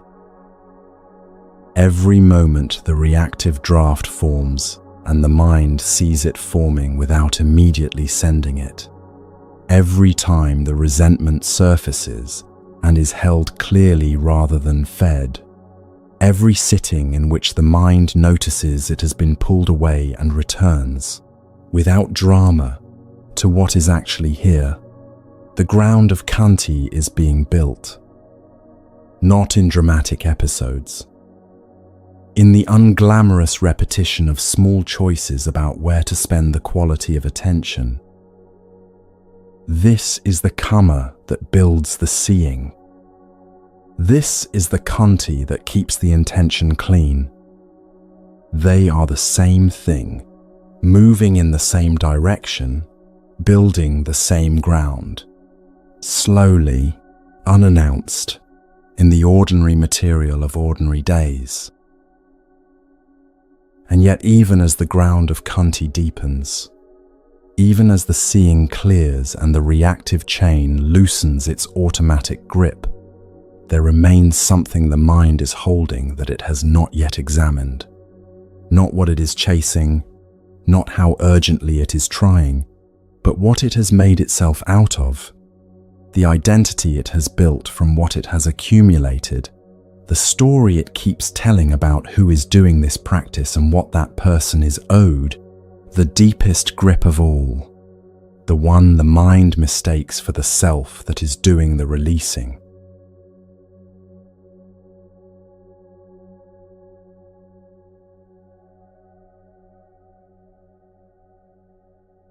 The mind that has been working to release craving has, in doing so, often been building something else.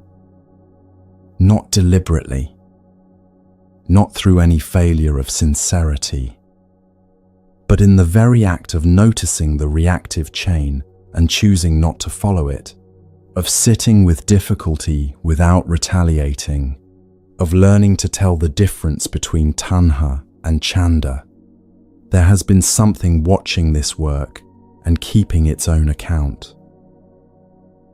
A record of progress. A sense of having understood something that others have not yet understood. A quiet measuring of the distance now visible between the reactive self of before and the practicing self of now. An investment, subtle, almost invisible, in being someone who is doing this kind of inner work. Who knows what tanha is? Who has sat with the question of the chase and come away cleaner? And underneath this, a belief, so fundamental it barely registers as a belief, that there is a fixed and continuous self here who is doing the work and who will benefit from it. A self who is practicing, making progress, accumulating insight the way the king's father accumulated gold, volt by volt. This is the last and subtlest form of the chase. Not the reach toward pleasure, not the frantic seeking of the becoming self, but the quiet grip on the one who is releasing, the practitioner identity that has been forming in the background of every genuine moment of letting go, mistaking itself for liberation rather than recognizing itself as the final obstacle to it. The teaching names this territory with great care. Upadana, clinging. The fourth link in dependent origination, the step after craving, where craving solidifies into grasping, where wanting hardens into identification, where the mind begins to build its sense of self from what it holds. And the teaching describes 4 forms of upadana, because clinging is not one thing, and the forms it takes become progressively more hidden as we move through them. The first form is kamupadana, clinging to sensual pleasures. This is the most visible form, the one we recognize in ourselves with least resistance. The mind reaches toward what is pleasant and resists the moment when it begins to leave. We hold the good meal in mind after the last bite. We replay the warm conversation long after it has ended. We try to keep the pleasant feeling in place, even as conditions carry it elsewhere, the way the king's consorts were arranged to invoke the pleasant tone of what Ratapal had chosen to leave behind. Most of us recognize kamupadana when it is pointed out. We may not be able to immediately release it, but we can see it clearly enough to know what is being described. The difficulty is that recognizing the most visible form of clinging often creates the impression that we are now dealing with clinging, that the work is essentially about managing desire for pleasant things. And so we miss the forms that operate much further in. The second form is ditupadana, clinging to views. This one is significantly harder to see because views present themselves not as objects being held, but as things that are simply true. The person caught in ditupadana does not experience themselves as grasping at a view. They experience themselves as knowing something. The view feels like reality, not like a position being defended. What makes ditupadana particularly relevant for someone engaged with the teaching is that the teaching itself can become an object of this kind of clinging. The understanding of tanha, of dependent origination, of the difference between tanha and chanda, all of this can be held as a view about how the mind works, a framework that is not being lived but is being stored and defended and used to evaluate others. The person who has learned the vocabulary of non-attachment and deploys it to demonstrate their understanding is not practicing non-attachment. They are attached to having understood non-attachment. The third form is silabatupadana, clinging to rules and rituals, to the forms of practice separated from what the practice is actually for. The meditation that has become a performance rather than a genuine attending. The generosity that is more about being seen to be generous than about the actual effect on the person receiving it. The ethical care that has become a system of self-management rather than a genuine response to what each situation calls for. The form is maintained. The form has become the point. And the gap between the form and what the form was supposed to produce has been quietly filled in with the assumption that the form and the substance are the same thing. The fourth form is attavadupadana, clinging to the doctrine of self, to the belief in a permanent and substantial entity that persists through time, that is living this life and doing this practice and will be the one who benefits from whatever liberation arrives. This is the root from which the other three grow, and it is the last to be seen clearly. Because to see it clearly, we have to examine the very mind that is doing the examining, turn the light of attention back on the one holding the light. There was a monk in the Buddha's time who showed what ditupadana looks like up close, and whose story opened the teaching that contains two of the most important similes in the early texts. His name was Arita. He had been practicing for some time, had learned the teaching thoroughly, had gained genuine knowledge of how the teaching was formulated, and he had arrived at a conclusion that seemed to him entirely reasonable, that what the Buddha consistently described as obstacles to the path were not, in his analysis, actually obstacles. Specifically, that sensual pleasures, which the teaching treated as entanglements, were not really so problematic for someone who understood them clearly. This is the texture of ditupadana, not a crude holding of an obvious wrong view, but the careful construction of an argument from within the teaching that arrives at a conclusion more convenient to the self than the teaching itself supports. Arita had learned the teaching well enough to build a case inside it. And having built the case, he could not hear the counter-arguments, because the case felt like understanding rather than like a position being defended. Other monks challenged him. They pointed directly to the Buddha's words on sensual pleasures, the similes, the discourses, the direct teaching of the 4 kinds of clinging. Arita was not moved. He continued to hold his view. Eventually, a group of monks went to the Buddha and described what Arita was saying. The Buddha sent for Arita and asked him directly, "Is this true? Do you hold this view?" Arita confirmed it, openly, to the teacher himself. This is the quality of Ditupadana at full strength. It persists even when the teacher points directly at it. Because to the one clinging, it does not feel like clinging. It feels like accuracy. The Buddha turned to the other monks and asked if they recognized this view from his teaching. They said no. Then the Buddha used a simile.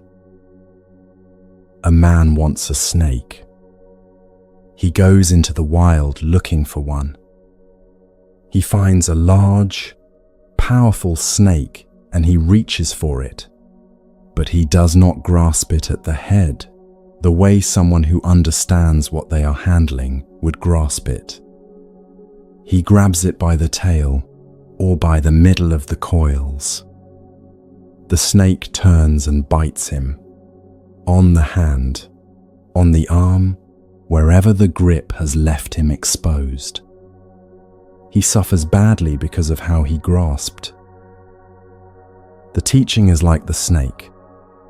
Grasped correctly, by the head, with real understanding of what it is and what it is for, it is exactly what it claims to be, a path out of suffering. Grasped wrongly, for what it gives the self who holds it, for the identity it confers, for the arguments it wins, for the distance it creates between the one who has understood and those who have not.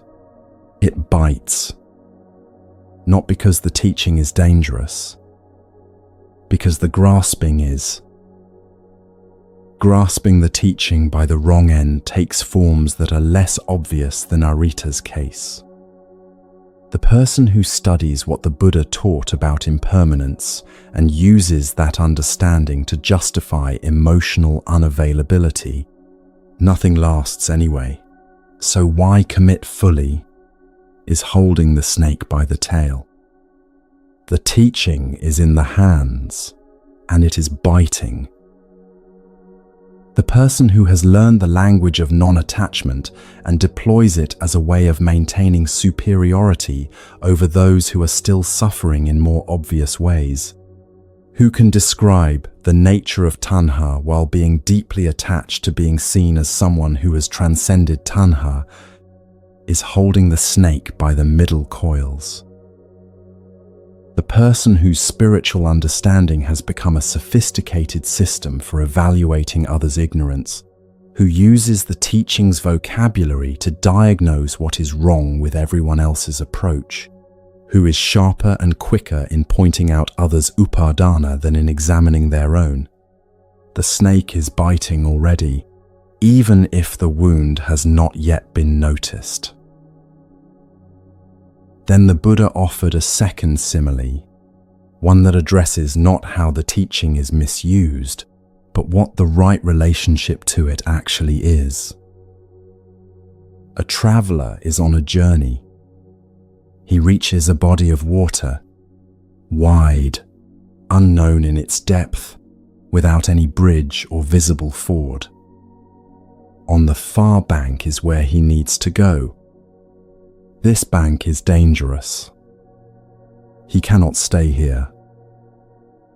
He gathers what is available: wood, vines, grasses from the bank, and builds a raft.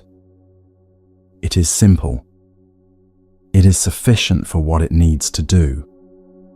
He uses it to cross the water. He poles himself to the far bank and arrives. Now, what should he do with the raft? If he thinks, "This raft served me well, I will put it on my head and carry it," would this be the right use of the raft? It would not, the Buddha said. The raft was for the crossing. The crossing is done. Leave the raft at the bank and continue. Even the Dhamma, the Buddha said, should be let go of, to say nothing of what is not the Dhamma. Sit with that for a moment. Even the Dhamma, the teaching itself, the very understanding that has brought the mind this far, should be let go of. Not before the crossing. The raft is necessary.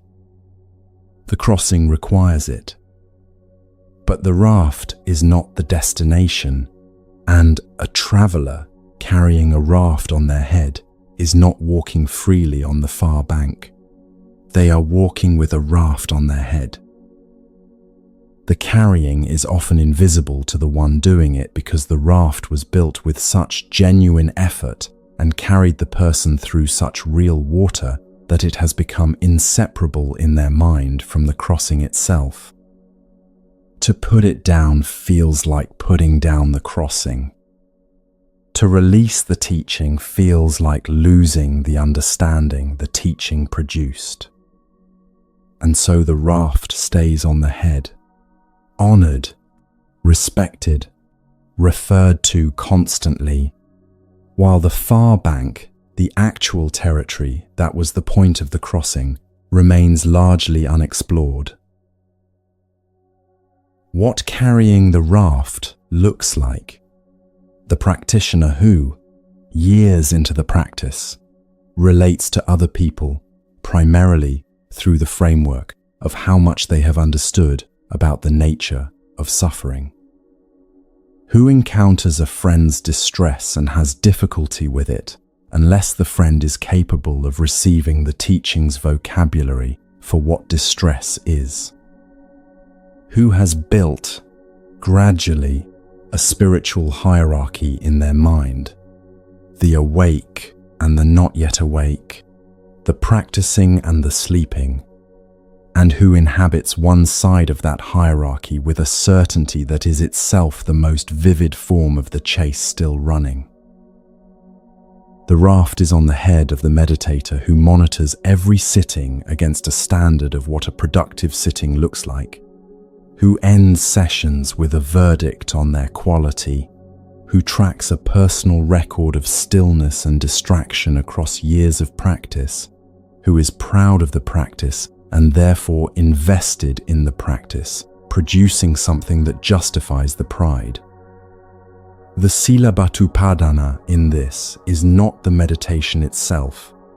The form is good, the sitting is right. It is the additional layer of self-evaluation that has attached to the form, turning each sitting from a genuine encounter with what is present into a performance being measured against what a practitioner should be producing. The heaviest form of the raft is the last one, the one most difficult to name because it is so quiet about what it is.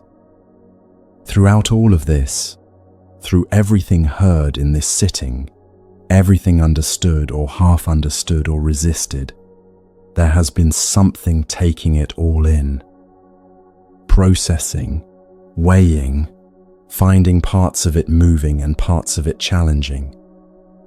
There has been, in other words, a sense of a someone here, a listener, a practitioner, someone for whom this teaching is being offered and who is receiving it and doing something with what they receive. This sense is so ordinary, so unremarkable, so apparently self-evident that we barely notice it as a sense at all. It is the water the fish swims in, invisible not because it is hidden but because it is everywhere, the medium through which every experience arrives. And this is what Attavadapadana clings to, the view that what presents itself as I is a permanent, substantial entity that persists across time, the same self that was here yesterday and will be here tomorrow, that owns its experiences, that will possess whatever liberation its practice earns. The Anatta teaching, not self, is one of the most fundamental in the early texts and one of the most persistently misread. The misreading goes in two directions. One reading hears it as nihilism. There is no self, therefore nothing matters, therefore the practitioner is an illusion and the practice is pointless. The other reading hears it as a puzzle to be philosophically solved. If there is no self, then who is it that reincarnates? Who accumulates karma? Who attains nibbana? Both readings miss what the teaching is actually saying. Anatta is not a claim that there is nothing here. It is a precise observation about the nature of what is here. What we call self is a process, not a thing. It is not a fixed entity that has experiences. It is a pattern of experiencing that arises from conditions. Consider a flame. A flame is not a thing. It has no fixed substance. At any given moment, it is a process, fuel oxidizing, energy releasing, the reaction maintaining a form long enough to appear as an object. The flame burning now is not the same flame that was burning a moment ago.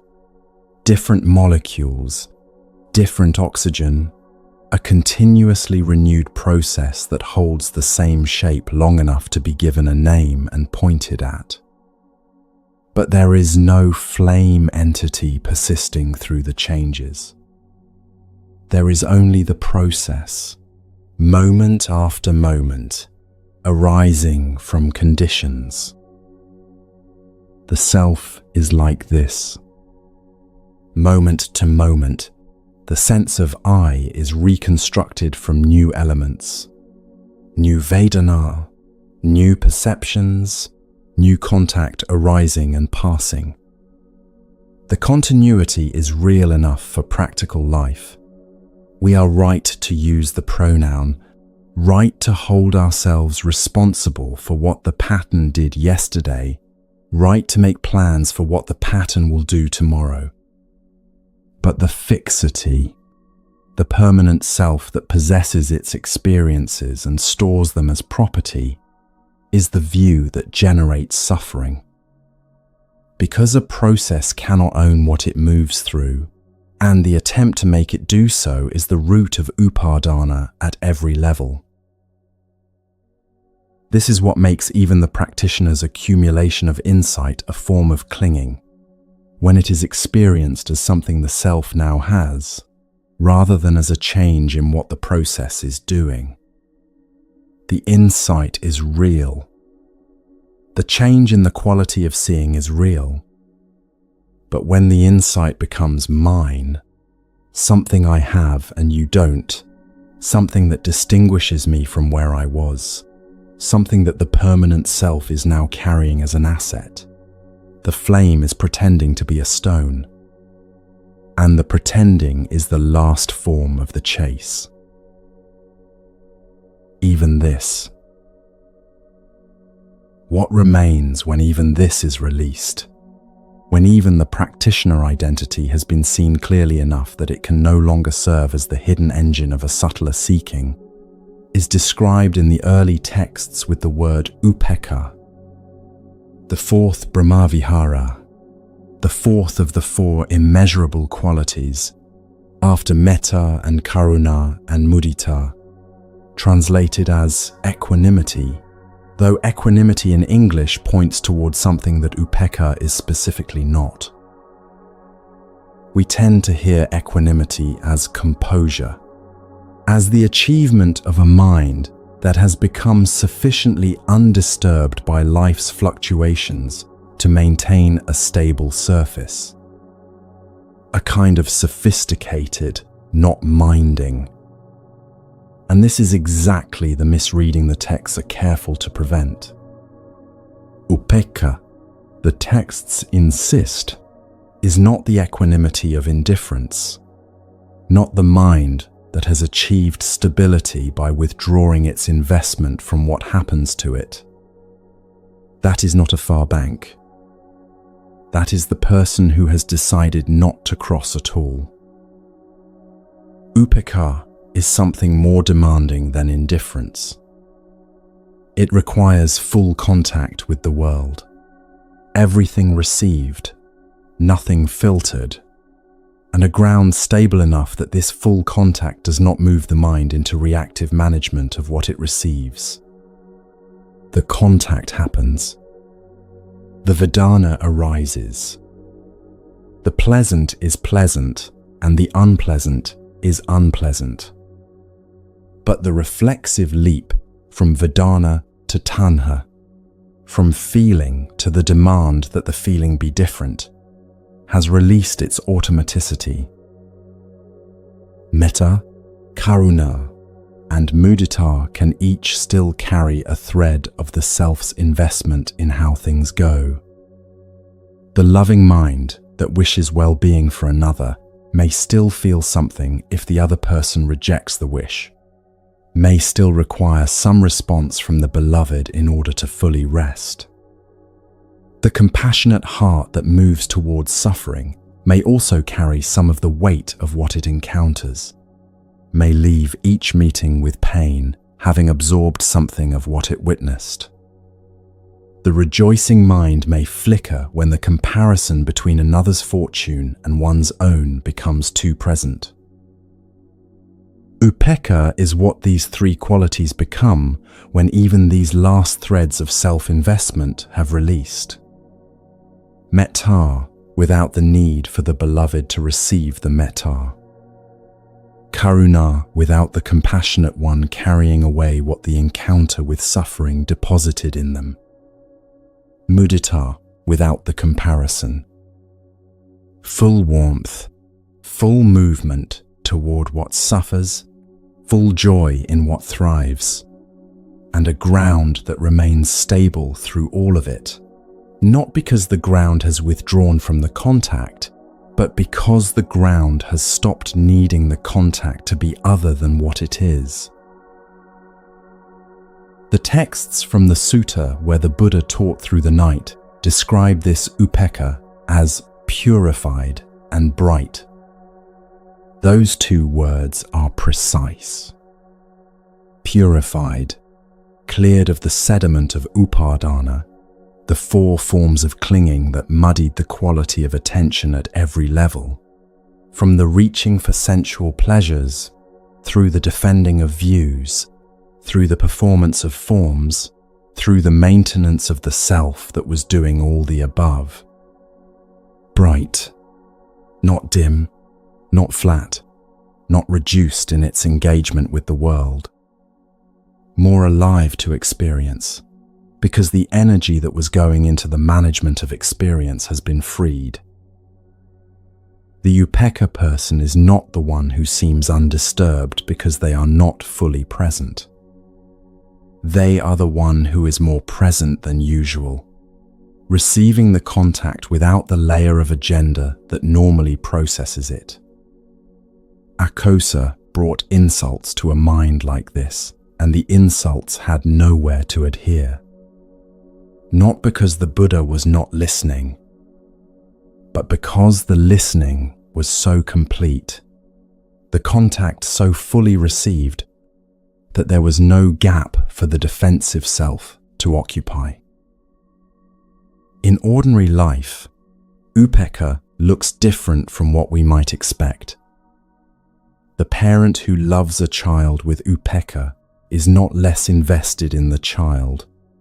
They are more attentive because they are attending to the child as the child actually is, rather than filtering the child through the picture of who the child should be for the parent's sake.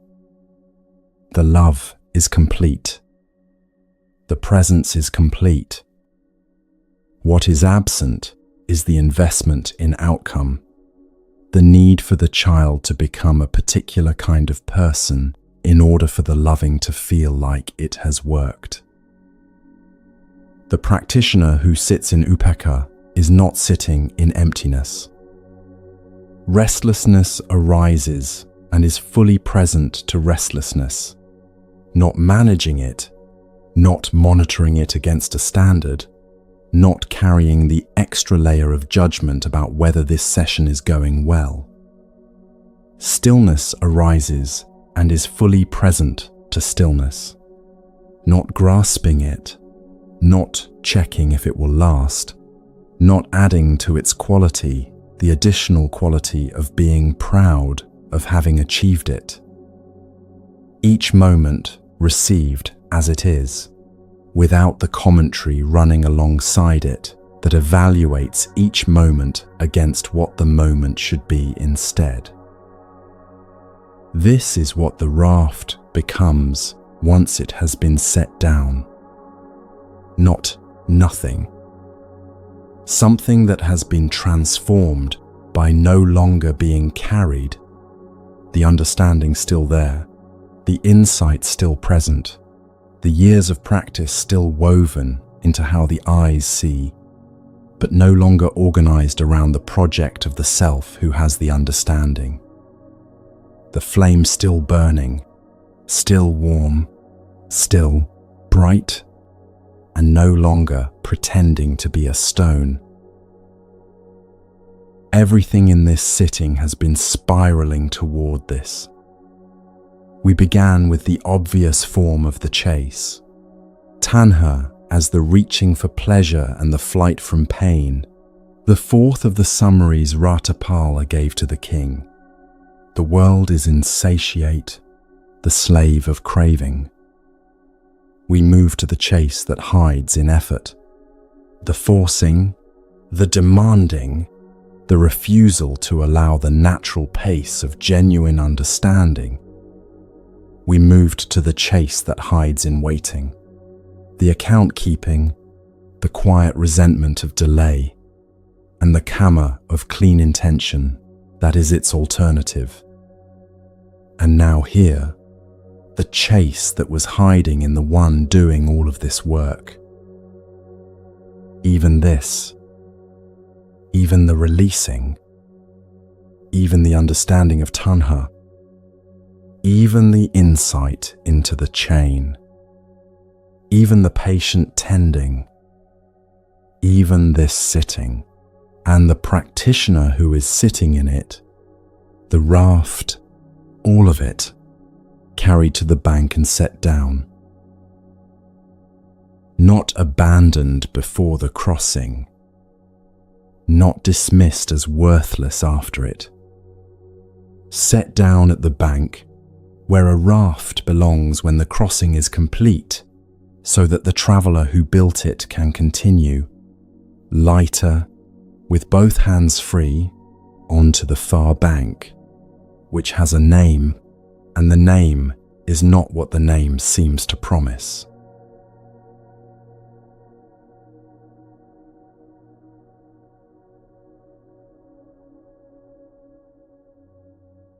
The name the Buddha gave to the far bank is Nibbana. In Pali, the word means the blowing out of a flame. And because of this, it has often been heard as the practice's final verdict on what we are. Extinguished, gone, reduced to nothing by the long work of releasing what we held. The flame that is blown out is not the person. It is the craving, the thirst that was driving the search, the tanha that kept the chain running, link by link, moment by moment, through every hour of seeking that did not yet understand, that it was the seeking itself that was the suffering. What remains when that flame is blown out is not emptiness. It is what was always present beneath it. A stillness the fire was never able to reach. A quality of awareness that was never actually burning, only hidden by the heat of the wanting. There, before the first craving arose, and here when the craving ceases. The Dhammapada says, "The greatest victory is not thousands of people conquered in battle. It is the self met clearly and no longer fled from." This is what letting go of the chase comes to. The mind returned to itself. Present, clear, no longer spending itself on the distance between here and where it believed it needed to be. The chase, finally understood, and in the understanding, released.